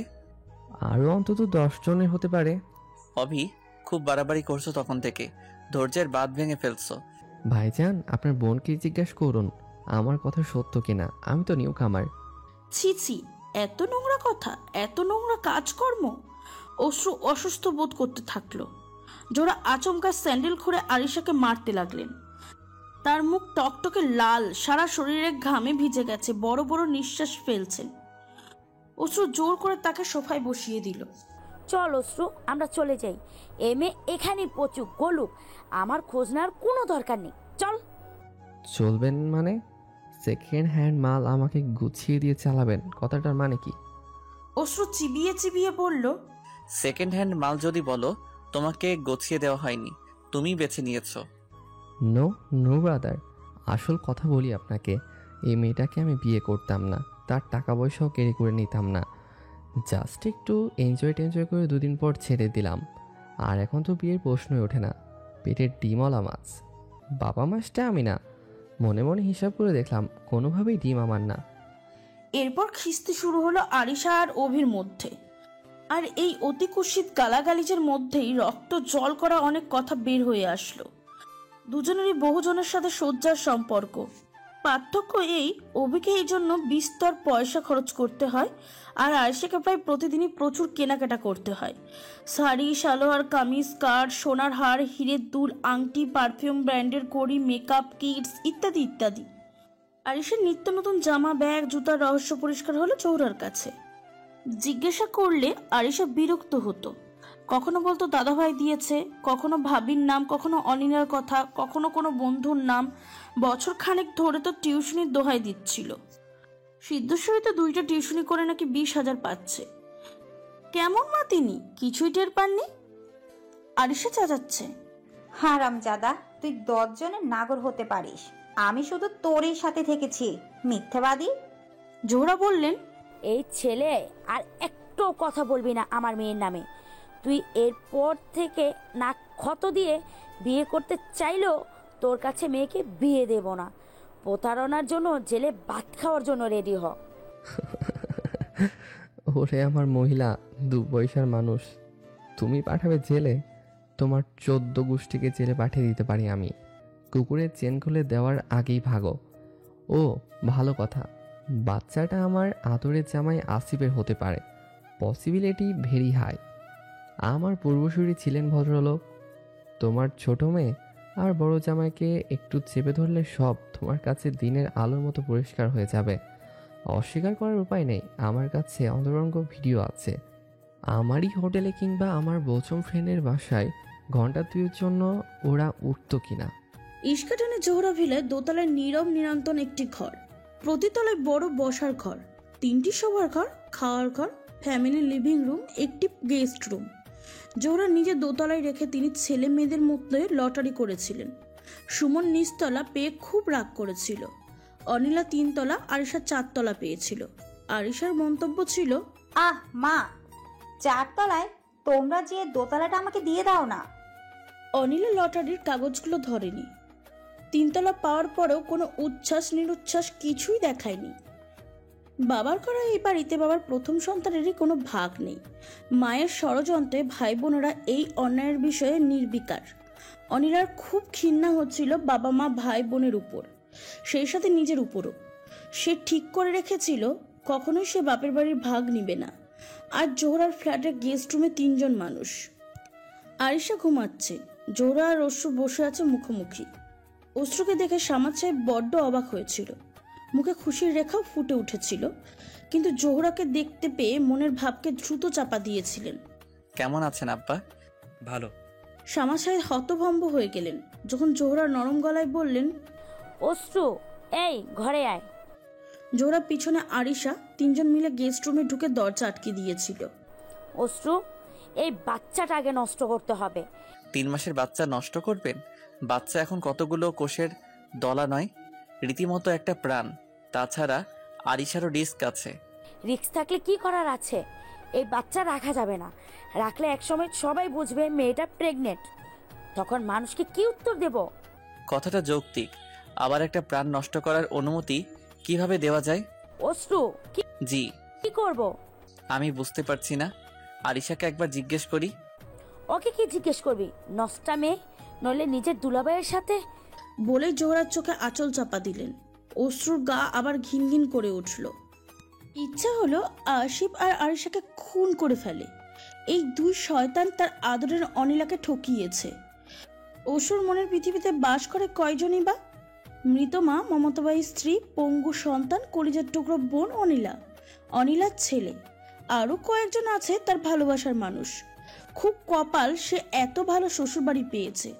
অর্থ নেই, কিন্তু ভালোবাসার মমতার সমুদ্র এক একজন।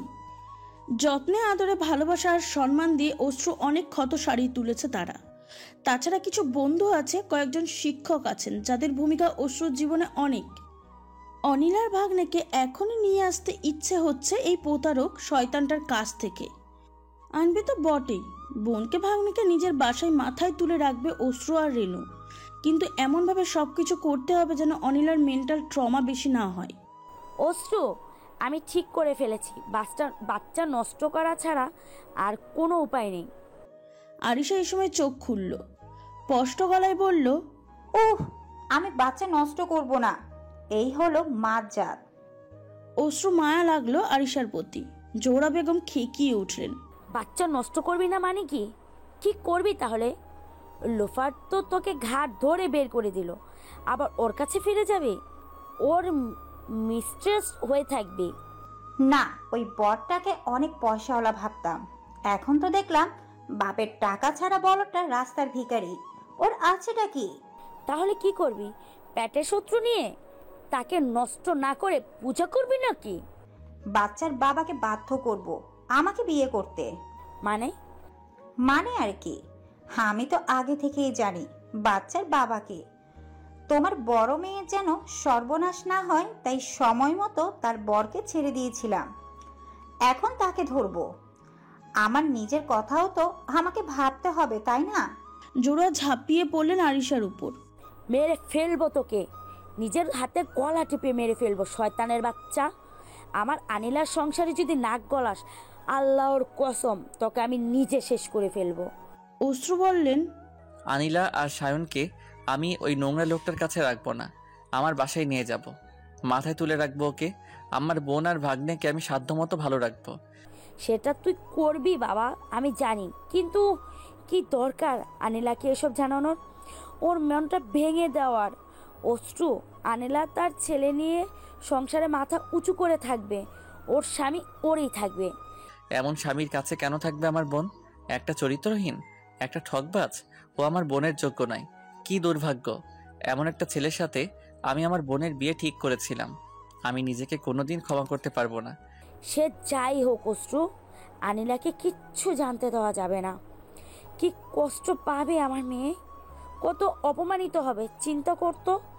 আমি এই মেয়ের পেট আজকেই খালাস করব, এটাই ফাইনাল। আর এই নোংরা মেয়েটার মুখ থেকে যদি আর একটা জীব দশায় বের হয়, ওকে আমি নিজের হাতে খুন করব। দেখিস অশ্রু। আরিশা মন মরা হয়ে আছে। ফেলে দেওয়া বাচ্চার জন্য নয়, ভবিষ্যৎ নিয়ে সে উদ্বিগ্ন। তার কেলেঙ্কারির কথা কেউ জানবে না, তা সে জানে। কিন্তু এই যে তাল তাল নগদ টাকা, নিত্য নতুন দামি উপহার, চাইনিজ হাইফাই হোটেলে থাকা, এগুলোর কি গতি হবে? মা তার বাচ্চা খালাসের ব্যবস্থা করেছে অতি নিপুণভাবে, কাকপক্ষেও টের পায়নি।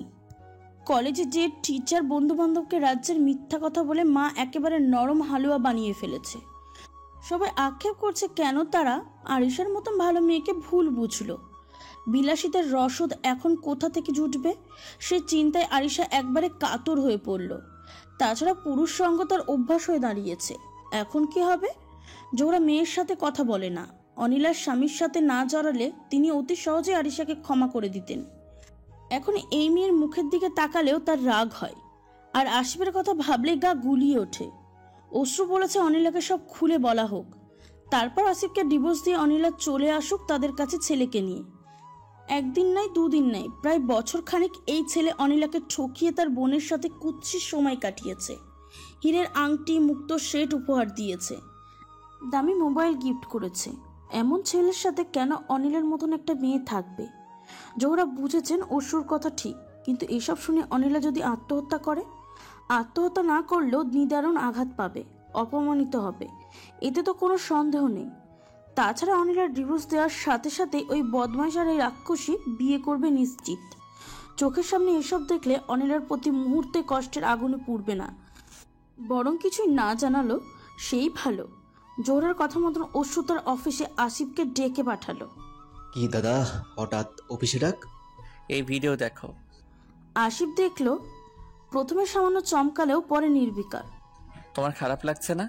না। অশ্রু হতবাক হয়ে যায়। ব্যাপারটা আমার একার ইচ্ছে ঘটেনি, আমার থেকে আপনার বোনের ইচ্ছাটা 100 গুণ বেশি ছিল। আনিলার সাথে বিশ্বাসঘাতকতা কি করে করলে? দাদা, আপনার বাপ আপনার সাথে বিশ্বাসঘাতকতা করেনি, আপনার সৎমা করেনি, আরিশা মায়ের পেটের বোনের সাথে করেনি। সাহায্য করলে সবাইকে করে, শুধু আমাকে কেন? কে কি করেছে তার কথা আপাতত বাদ দাও, তোমার নিজের কথা বলো। আনিলার মতো একটা মেয়েকে ঠকালে কি করে? অনিলার মতো মানে সে কোনো স্পেশাল জিনিস? কোনো দিক দিয়ে আহামরি কিছু? চেহারা, বিদ্যা, বুদ্ধি, কোনো পুরুষকে খুশি রাখার ক্ষমতা, সব দিক দিয়ে জিরো। অশ্রু হতভম্ব হয়ে গেল। মানুষ এত নির্লজ্জ, এত বিবেকহীন হতে পারে? অবশ্য পারবে নাই বা কেন? তার বাবা, সৎ মা, অনিলার নানা নানি, অভি, আসিফ সবাই এক গাছের ছাল। স্বার্থপর লোভী, কেউ অর্থলোভী, কেউ দেহলোভী। হায়না কি এদের থেকেও নিষ্ঠুর? মনে হয় না। স্রষ্টা তো হায়নাকে বিবেক বুদ্ধি দেননি, মানুষকে দিয়েছেন। কি ভাবছেন? অনিলার মাকে বলবেন এই ভিডিও দেখে আমাকে কাবু করা যাবে না। এখানে তার বেহায়া মেয়েকেই বেশি দেখা যাচ্ছে। সে যদি তার মেয়েকে শরীর দেখে বিজনেস করতে চায়, করতে পারে। সময় বয়ে যায়। জোহরা হন্য হয়ে আরিশার জন্য পাত্র দেখেন। এই মেয়ের পড়ালেখা হবে না, তার নজর সাজগোজ, টাকা পয়সা, ছেলেদের উপর। আবার কেলেঙ্কারি করার সম্ভাবনা উড়িয়ে দেওয়া যায় না। আরিশা তার চেয়েও চতুর, স্বার্থপর, বাঘের উপর ট্যাগ আর কি। অনিলা মাকে বাধা দেয়। এত অল্প বয়সে আয়েশার বিয়ে কেন দিতে চাও মা? পড়ালেখা কমপ্লিট করুক। তোমার বোনের লেখাপড়া আর করতে হবে না, এমনিতেই বহুত পড়ে ফেলেছে, এখন নম করে বিদায় দিতে পারলে বাঁচি। মা আরিশার বিয়ের জন্য এত মরিয়া কেন হয়ে উঠলেন অনিলা বুঝতে পারেন না। বাসায় কিছু একটা হয়েছে। সে কিছুদিন পর পর আসে। মা আর আরিশার মধ্যে সে গলাগলি ভাব আর দেখে না। একদিন সন্ধ্যায় মায়ের ফোন পেয়ে সে বাসায় যায়। জোহরা তাকে নিজের ঘরে নিয়ে দরজা আটকে দেন আর তাকে বিস্ময়ে পাথর করে দিয়ে জানান একটু পরে আরিশার বিয়ে। এটা কি করে সম্ভব?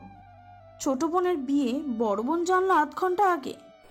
শোনো, তোমার বোন একটা বাজে ছেলের পাল্লায় পড়েছে, নেশা ভাঙ করা ছেলে। মেয়ে মানুষের নেশাও আছে। সে ছেলেকে তোমার বোন বিয়ে করবেই। সে ছেলে কাল এসে আমাকে শাসিয়ে গেছে, আমরা যদি ওর সাথে আরিশার বিয়ে না দেই তাহলে সে আরিশার মুখ পুড়িয়ে দেবে এসিড মেরে। আমার ছোটবেলার এক বান্ধবী, তোরা চিনবি না, কিছুদিন আগে আমার সাথে আরিশার মার্কেটে দেখেছিল।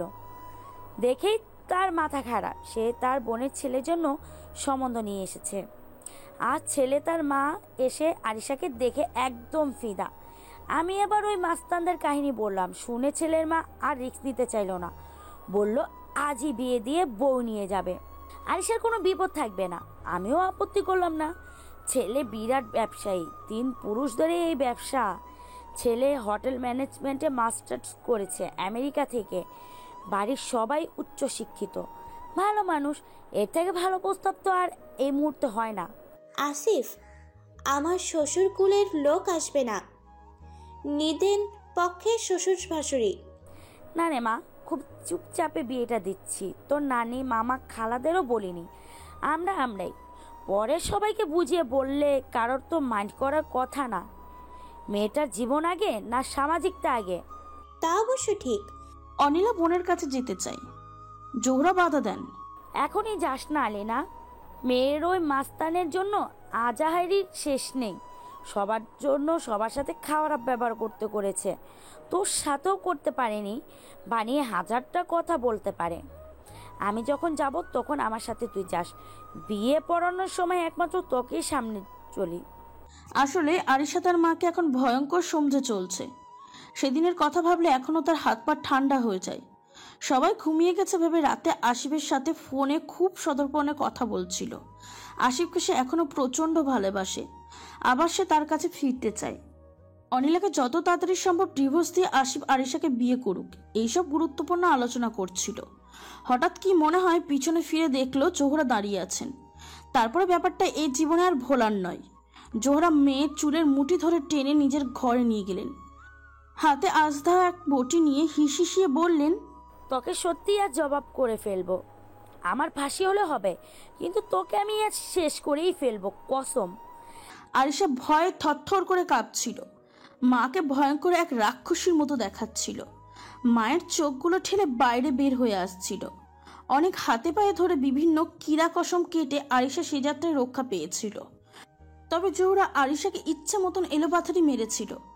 আসিফের সাথে যদি আর কখনো আরিশা এতটুকু যোগাযোগ করে, মেয়েকে মেরে ফেলতে তার বিন্দুমাত্র হাত কাঁপবে না, সেটা জানিয়ে দিয়েছিলেন স্পষ্ট করে। আর হ্যাঁ, যেখানে তিনি আরিশার বিয়ে ঠিক করবেন, বিনা বাক্যে তাকে সেই ছেলেকেই মেনে নিয়ে সংসার করতে হবে, তাও পরিষ্কার করে জানিয়ে দিয়েছেন। পাত্র তিনি ঘটকের মাধ্যমে ঠিক করেছেন। ব্যবসায়ী, 40 বছর বয়স, দেখতে অবশ্য খুবই হ্যান্ডসাম। বউ আছে, একটা বাচ্চা আছে। বউকে ভালো লাগে না, দ্বিতীয় বিয়ে করতে চায়। বউ কোনো ঝামেলা করতে পারবে না।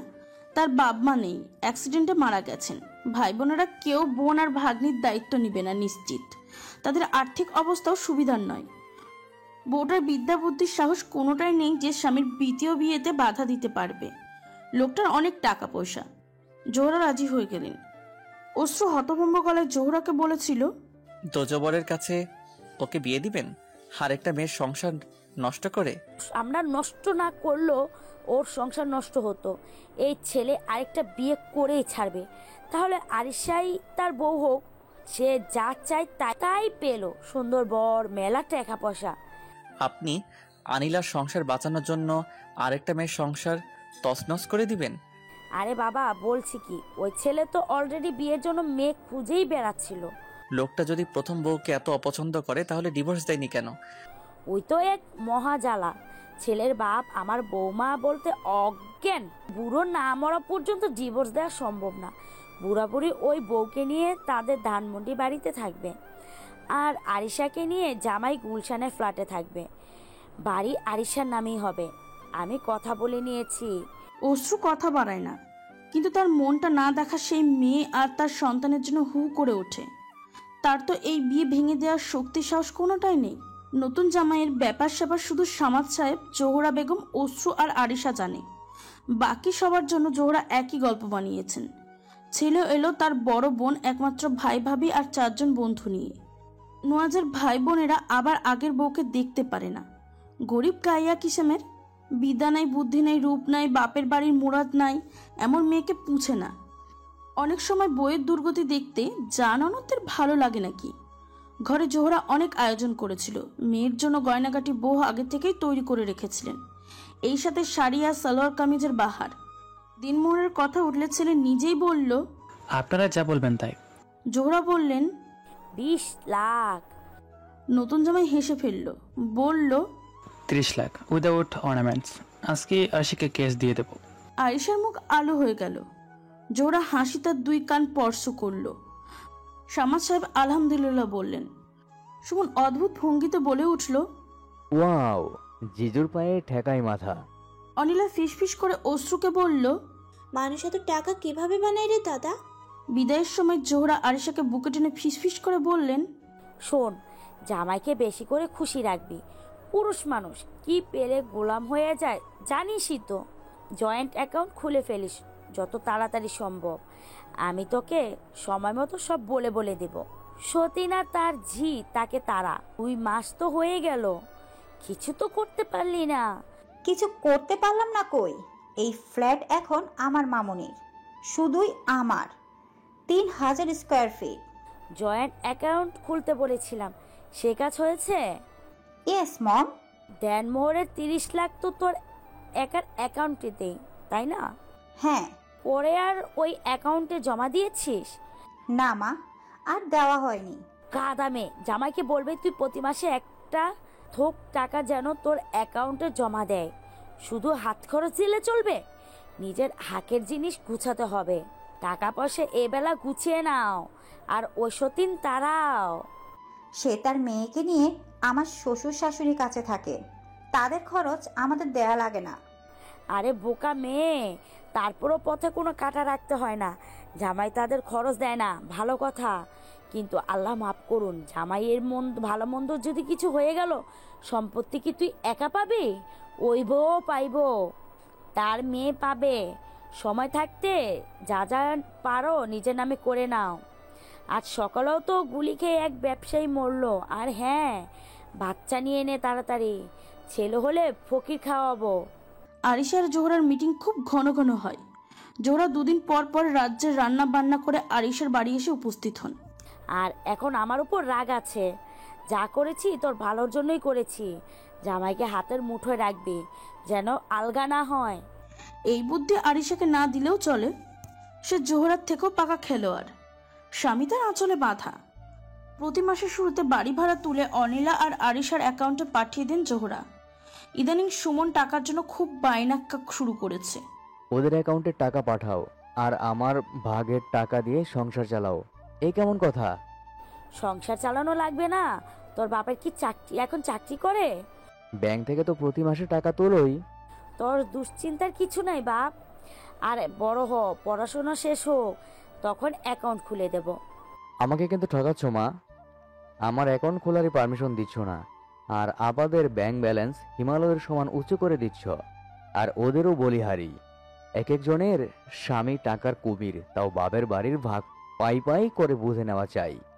জোহরা মনে মনে প্রমাদ শোনেন। সুমন খুবই মেধাবী, একসময় ফাটাফাটি রেজাল্টও করত, কিন্তু এখন তার লেখাপড়ার ধস নেমেছে। আর ছোটবেলা থেকে এই ছেলে চরম স্বার্থপর। মানবিক গুণাবলী নিয়ে তিনি খুব একটা মাথা ঘামান না, কিন্তু তার বড় আশা ছিল লেখাপড়ায় অন্তত এই ছেলে অশ্রুকে টেক্কা দিবে। তার হলো না। এক সন্ধ্যায় অনিলার বাসা থেকে বেরিয়ে আসার পর জোহরা আর সামাদ সাহেব সবিস্ময়ে দেখলেন আলমারির পাল্লা খোলা, লকার ভাঙা।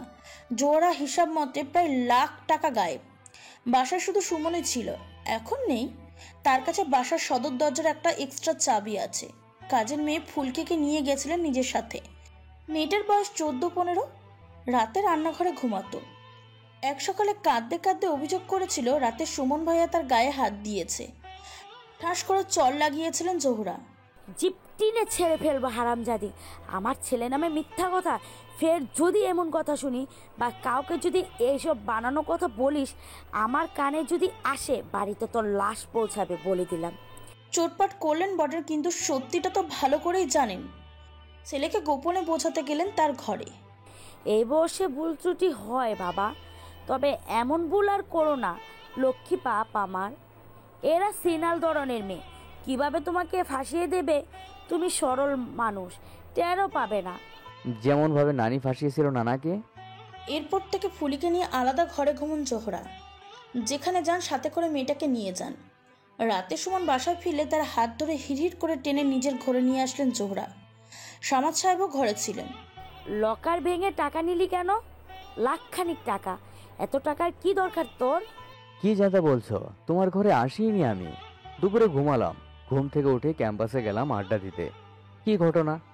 আলমারি, লাখ টাকা, এগুলো কি বলছো? টাকা কথা কি বলো মা, কিছু বুঝতে পারছি না। ঠাস করে এক চর কষিয়ে দিলেন জোহরা বেগম সুমনের গালে। ছেলে খপ করে মায়ের হাত চেপে ধরল। তোমার এত বড় সাহস আমার গায়ে হাত তুলো? পৃথিবীর 1 নম্বর বাজে মহিলা। আমি টাকা নিয়েছি, প্রমাণ কি? তোমার মেয়েদের কাছে এক্সট্রা চাবি নেই? তোমার ছোট মেয়ে এসে গোপনে এই কাজ করতে পারে না? সেও তো তোমার মতো লোভী। জোহরা অন্য হাতে আরেকটা চর কষালেন। সুমন মায়ের ডান হাত মুচড়ে দিল। জোহরা ব্যথায় চেঁচিয়ে উঠলেন, দেই হাতটা ভেঙে। এত বড় সাহস? তুমি আমার গায়ে হাত তুলো? তোমার 2টা হাতই ভেঙে টুকরো করে ফেলবো। জোহরা আর সামাদ সাহেব হতভম্ব হয়ে তাকিয়ে রইলেন। বাস্তবের জগতে আছেন না স্বপ্ন দেখছেন? প্রথমে সামলে উঠলেন সামাদ সাহেব। বদমাস ছেলে, মায়ের হাত ছাড়ো। এত নতপতন তোমার? বড় তুমি চুপ করো, আমাকে শাসন করতে এসো না। যে লোক নিজের মা মরা ছেলেকে ঠকায় সে আমাকে বদমাশ বলে। টাকা নিয়েছি, বেশ করেছি, যখন লাগবে তখনই নেব। জোড়া খুন করতেও আমার হাত কাঁপবে না, কথাটা মাথায় রেখো। কয়েকদিন পরের ঘটনা, অশ্রু বাসা। আনিলা, নিজের পায়ে দাঁড়াতে হবে যে বোন। কেন দাদা ভাই হঠাৎ এই কথা বলছো কেন? বারে, আসিফের অনেক টাকা পয়সা আছে বলে তুই নিজে কিছু করার চেষ্টা করবি না? আমার যে কোনো যোগ্যতা নেই দাদা ভাই। ঘষ্টাতে কোনভাবে পাশ করা মেয়েকে কে চাকরি দেবে বলো? কে চাকরি দিবে কথাটাতে আমার আপত্তি আছে। কারোর দেওয়ার অপেক্ষায় কেউ থাকবে কেন? কেউ দিবে এই চিন্তাটাও বা আসবে কেন? নিজের চেষ্টায় নিজের পায়ে দাঁড়াতে হবে। প্রাতিষ্ঠানিক শিক্ষাই তো আসল শিক্ষা নয়। নিজের পায়ে দাঁড়াতে গেলে কি চাকরিই করতে হবে? আর কিছু করা যায় না? কি করব? আমার তো কোনো গুণ নেই, সেলাই ফোড়াই, ভালো রান্নাবান্না কিছু পারি না, একেবারে ওয়ার্থলেস যাকে বলে। এক থাপ্পড় লাগাবো। তুই কি তোর মধ্যে কি আছে তা তুই নিজে জানিস না? আমার চোখে তুই পৃথিবীর 1 নম্বর শ্রেষ্ঠ মেয়ে, তবে 3 জন একসাথে।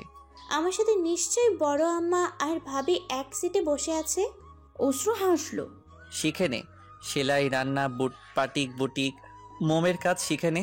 আজকাল অনেক মেয়ে দুর্দান্ত ব্যবসা করছে। শায়নের আপুর কাছে আমার কিছু চাইতে ইচ্ছা করে না দাদা।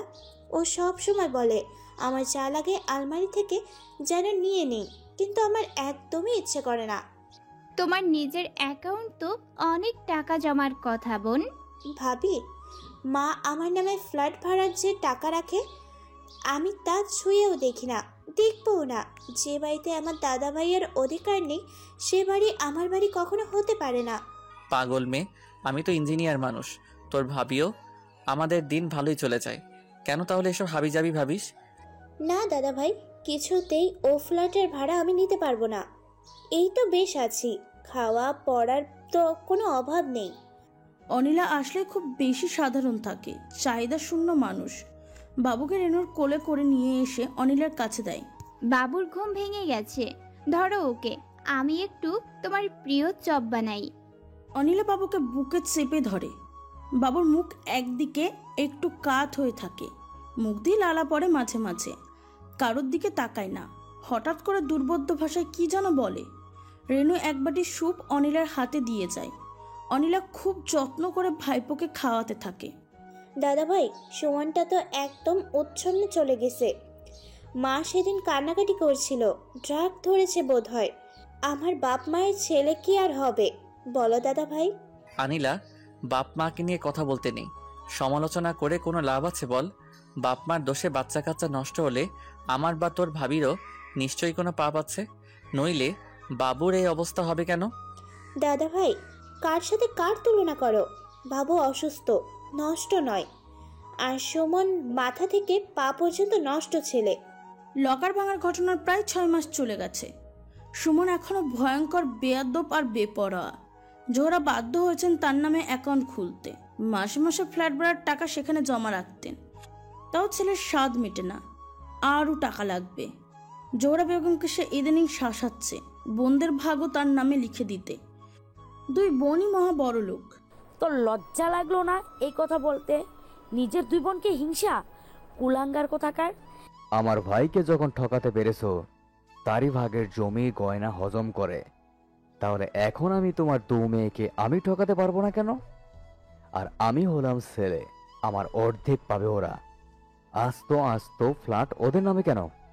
বাড়ি আমার নামে, আমি আমার ইচ্ছে মতো ভাগ ভাটোয়ার করব। দরকার হয় তোকে ঘাড় ধরে বাড়ি থেকে বের করে দেব, 1 ফুটা পয়সাও পাবি না। ঠিক ওই দিনই তুমি ছবি হয়ে যাবে জননী, কিরা কেটে বলছি। জোহরা বেগম হাত পা কাঁপতে থাকে। সুমন এখন একটা দানবের নাম, সে সবই পারে। আরিশা ভয়ে এই বাসায় আসে না। সবচেয়ে কষ্টের বিষয় হলো আরিশা তার বাপ মাকে কঠোরভাবে নিষেধ করেছে তার বাসায় যেতে, কারণ সপ্তাহ 2 আগে সুমন যে তুমুল হল্লা করে এসেছে আরিশার সাথে, টাকা আর গয়নার দাবি করেছে, ছুরি দেখিয়েছে। 14 ভরি গয়না সে আরিশার গা থেকে খুলে নিয়েছে বুকে ছুরি ধরে। গলার হার, কানের দুল, আংটি, চুড়ি সব মিলে 14 ভরি। এই সময় কাজের ছেলের গোপন ফোন পেয়ে আরিশার স্বামী তার 3 জন সন্ডা টাইপের কর্মচারী নিয়ে হাজির। একটু পরে পুলিশ। 1 রাত হাজতের থেকে খালাস। তাকে ছাড়িয়ে আনার ইচ্ছা সামাদ সাহেব, অশ্রু, অনিলা কারুর ছিল না। জোহরা বেগমের আহাজারিতে এই এক পর্যায়ে ছোট জামাইয়ের পা জড়িয়ে ধরতেই আরিশা মামলা তুলে নিয়েছে। সেদিন থেকে আরিশাদের সাথে সবার সম্পর্ক শেষ। আরিশা প্রচণ্ড খেপেছে মায়ের উপর। এমন ছেলের জন্য এত নাটক? ওকে তো আমি ক্রস ফায়ারে দিতে চেয়েছিলাম, এখন ছাড়া পেয়ে ড্যাং ড্যাং করে ঘুরবে। গলায় এবার ছুরি ধরেছিল, এরপর গুলি করবে। তোমার তাতে কি আসে যায়? ননী গোপাল তোমার কোলে থাকলেই হলো। আজ থেকে কেউ তোমরা আমার বাসায় এসো না, আমিও যাব না। এত কিছুর পরও একদিন জোহরা গিয়েছিলেন আরিশার বাসায়। সন্তান স্নেহ বলে কথা, কমপ্লেক্সের দারোয়ান তাকে গেটের ভিতরে ঢুকতেই দেয়নি। সাহেব মেম সাহেব কঠিন নিষেধ আছে, হাজার গলাবাজিতে কাজ হয়নি। সামাদ সাহেব একদিন বলে বসলেন, সবই আমাদের দুজনের কর্মফল। অশ্রুর পুলিশ মামার সাথে তার একদিন দেখা হয়ে গিয়েছিল রাস্তায়। কেউ কাউকে চিনতে পারতে না এতদিন পরে, কিন্তু মামার সাথে অশ্রু থাকায় সামাদ সাহেব পালানোর পথ পেলেন না। পুলিশের বড় কর্তা নিচু কিন্তু অবিশ্বাস্য কঠিন গলায় তাকে বেশ দুটি কথা শুনিয়ে দিল। এত জঘন্য একটা লোকের সাথে আপনাকে কিভাবে বিয়ে দিয়েছিলেন আমার আব্বা? লোক চিনতে এত বড় ভুল করলেন তিনি। একই সাথে চোর, ডাকাত, ঠকবাজ, ঘুষখোর, এত নির্লজ্জ, মিথ্যাবাদী, বন্ড আমি আমার পুলিশ জীবনে দেখিনি। প্রতারণার দায়ে শ্বশুর বাড়ি ঢুকাতে আমার 2 মিনিট সময় লাগতো। অশ্রুর অনুরোধে হলো না, কাপুরুষ কিছু একটা। অশ্রু শুনতে পায়নি কথাগুলো। সে বাপকে সালাম দিয়ে একটু দূরে দাঁড়িয়েছিল। অশ্রুর মামা একদলা থুতু সামাদ সাহেবের পায়ের কাছে ফেলে বড় বড় পায়ে হেঁটে অশ্রুর কাছে চলে গেলেন। ইদানিং মৃত্যু ভয়ে জেকে বসেছে সামাদ সাহেব। 5 ওয়াক্ত নামাজ পড়েও লাভ হচ্ছে না। সারা জীবন অপকর্মের ছবি সারাক্ষণ মনের পর্দায় ভাসে। বিশেষ করে অশ্রুর বিষয়টি, তার প্রথম সন্তান। কিভাবে আদরে যত্নে মানুষ হওয়ার কথা ছিল আর কিভাবে হলো। আজ তবা করলেও এই গুনাহ মাফ হবে না। 1 বছরে অনেক পরিবর্তন ঘটে গেছে জোহরা মঞ্জিলে। সামাদ সাহেব স্ট্রোক করেছিলেন, এখন শয্যাশায়ী। খাইয়ে দিতে হয়, টয়লেটে নিয়ে যেতে হয়। একজন তরুণ এইসব কাজ করে দেয় বটে, তবে প্রসন্ন চিত্তে না। বেতন নয় অবশ্য প্রচুর, সেই সাথে কথায় কথায় বকশিস তো আছেই। খরচ অশ্রু বহন করে। একজন ফিজিওথেরাপিস্ট আসেন, তিনি রেণুর দুলাভাই অর্থাৎ অশ্রুর ভাইরা। ভদ্রলোক অসম্ভব দক্ষ, যত্নবান, কিন্তু হাজার অনুরোধেও তিনি ফি নিতে রাজি নন। ভাইরের বাবার কাছ থেকে টাকা নেওয়া তার কাছে এথিক্স বিরোধী। তাছাড়া অশ্রু ভাই আর রেণু আপাই তো তার স্ত্রী শানুকে লেখাপড়া শিখিয়েছেন, বিয়ে দিয়েছেন। এমন ভাইরার বাবার কাছ থেকে ফি নেওয়া গুনহা। সামাদ সাহেব শোনেন, তার চোখ বেয়ে পানি পড়তে থাকে। গো গো করে দুর্বাদ্য ভাষায় কি যেন বলতে চান। অশ্রু আসলে ব্যাকুল হয়ে তার হাত চেপে ধরে থাকেন। জোহরা বেশ কয়েক মাস আগে নির্জনে অশ্রুর 2 হাত চেপে ধরে ক্ষমা চেয়েছেন, সাথে হাউমাও কান্না। আসলে জীবনের তারুণ্য, শারীরিক শক্তি, ক্ষমতা, ঐশ্বর্য যে ক্ষণস্থায়ী, জীবনের যে ভিন্ন অধ্যায় আছে তা জোহরা ভুলে গিয়েছিলেন। ভেবেছিলেন তার রাজত্ব একইভাবে চলবে, চলতেই থাকবে। এই সুখ আর ক্ষমতার কোনো শেষ থাকবে না। জোহরা তার নিজের নামে ফ্ল্যাট অশ্রুকে লিখে দিয়েছেন, আর 50 লক্ষ টাকা বাবুর নামে। রেণুকে নিজের 15 ভরি গয়না। অশ্রু বিনীত গলায় এসব নিতে জোর অস্বীকার করেছে। তারা দুজনে ইঞ্জিনিয়ার, বেসরকারি নামকরা প্রতিষ্ঠানে আছে, প্রচুর বেতন। তাদের অভাব নেই। আব্বা আম্মা নিজেদের ফ্ল্যাটে ভালো থাকলেই সে সুখী। জোহরা অশ্রুর কথা কানে তোলেননি। ফ্ল্যাট অশ্রুর নামেই করেছেন। বলেছেন, জোর করে মুখ আমার নেই বাবা, তোর যেদিন খুশি সেদিনই চলে আসবি। এই পিছাস মহিলাকে যদি পারিস ক্ষমা করে দিস। রেণু বাধ্য হয়েছিল গয়নাগুলো নিতে। বাবু বাঁচেনি। অশ্রু রেণু অনেকদিন ধরে মানসিক প্রস্তুতি নিয়েই রেখেছিল। অনিলা পাগলের মতন কান্নাকাটি করেছিল। আরিশা আর সুমনের মতন মানুষও শোকে কয়েকদিন মুহ ছিল ভাইপুর মৃত্যুতে। সামাদ সাহেব বুক চাবড়িয়েছিল, তার বিচিত্র শব্দ করেছিল। জোহরা বেগমের আন্তরিক বুক ফাটানোর কান্না, অবাক হয়ে গিয়েছিল সবাই। আসলে এই কান্নায় মিশেছিল অনেক কিছু। বাবুকে উদ্দেশ্য করে বিভিন্ন সময়ে বলা জোহরার নানা কটু কথার জন্য প্রবল অনুশোচনা ও লজ্জা, যেমন পাগল, লুলা, সাক্ষাৎ শয়তান ইত্যাদি। নিজের প্রতি তীব্র ঘৃণা, সারা জীবনের নানা কৃতকর্মের জন্য অনুশোচনা, আরিশার জঘন্য মনোমানসিকতা আর কার্যকর্ম, সুমনের 100% বকে যাওয়া। এত ঘটনার পরেও তার প্রতি অশ্রু আর রেণুর দায়িত্ব পালন, তাদের কাছ থেকে মর্যাদা পাওয়ার লজ্জা, সবকিছু মিশেছিল এই হৃদয় বিদারী কান্নার মধ্যে। অনেক পরে জোহরা রেণুকে বলেছিলেন, বাবুর নামে আমার রাখা টাকাটা কোনো ভালো কাজে দান করো। আমি মন্দ টাকাটাও মন্দভাবে আয় করা, কিন্তু মা, বাবুর জন্য আমার নিয়তটা মন্দ না। বাবু মারা যাওয়ার 2 মাস পরে হার্ট অ্যাটাক করলেন জোহরা। অপারেশন লাগলো। অশ্রু তার 2 মামা রক্ত দিল। একই গ্রুপ হওয়ার সত্ত্বেও 2 জামাই আর সুমন দিল না। তাদের ভয় লাগে। অনিলা তার মায়ের কাছ থেকে পাওয়া সব টাকা দিয়েছে বাবুর নামে গড়া ফাউন্ডেশনে। জোহরার দেওয়া টাকা, অনিলার টাকা, অশ্রুর, রেনুর টাকা, রেনুর ভাই বোনদের দেওয়া টাকা আর বাবুর নানার দেওয়া 1 টুকরো জমিতে খুব ভালোভাবে শুরু হয়েছে ফাউন্ডেশনটি। সব দায়িত্ব নিয়েছে অনিলা। কোনো শিশু যেন চিকিৎসার অভাবে না মরে। আসিম মানুষটার চরিত্র সুবিধার না হলেও বইয়ের কাজকর্মে সে বাধা দেয় না। অনিলাকে সে খুবই ভালোবাসে, সবসময় বাঁচত, কিন্তু বিকৃত জৈবিক চাহিদা তাকে পথভ্রষ্ট করে। অনিলা আসিফের সাথে বোনের সম্পর্কের বিষয়ে কিছুই জানে না। আরিশার পর এখন তার বউকে খাতির করে না। বউকে প্রায় বলে, তোমার নজর ছিল, টাকা পয়সা বাড়ি থেকে ভুল করে সব দিয়ে দিয়েছে, এখন নিজের পথ মাপো, আর বাচ্চা কাচ্চার কথা ভাবনা তো এর না। তোমার আমার বাচ্চা কেউটের ছানা বই অন্য কিছু হবে না।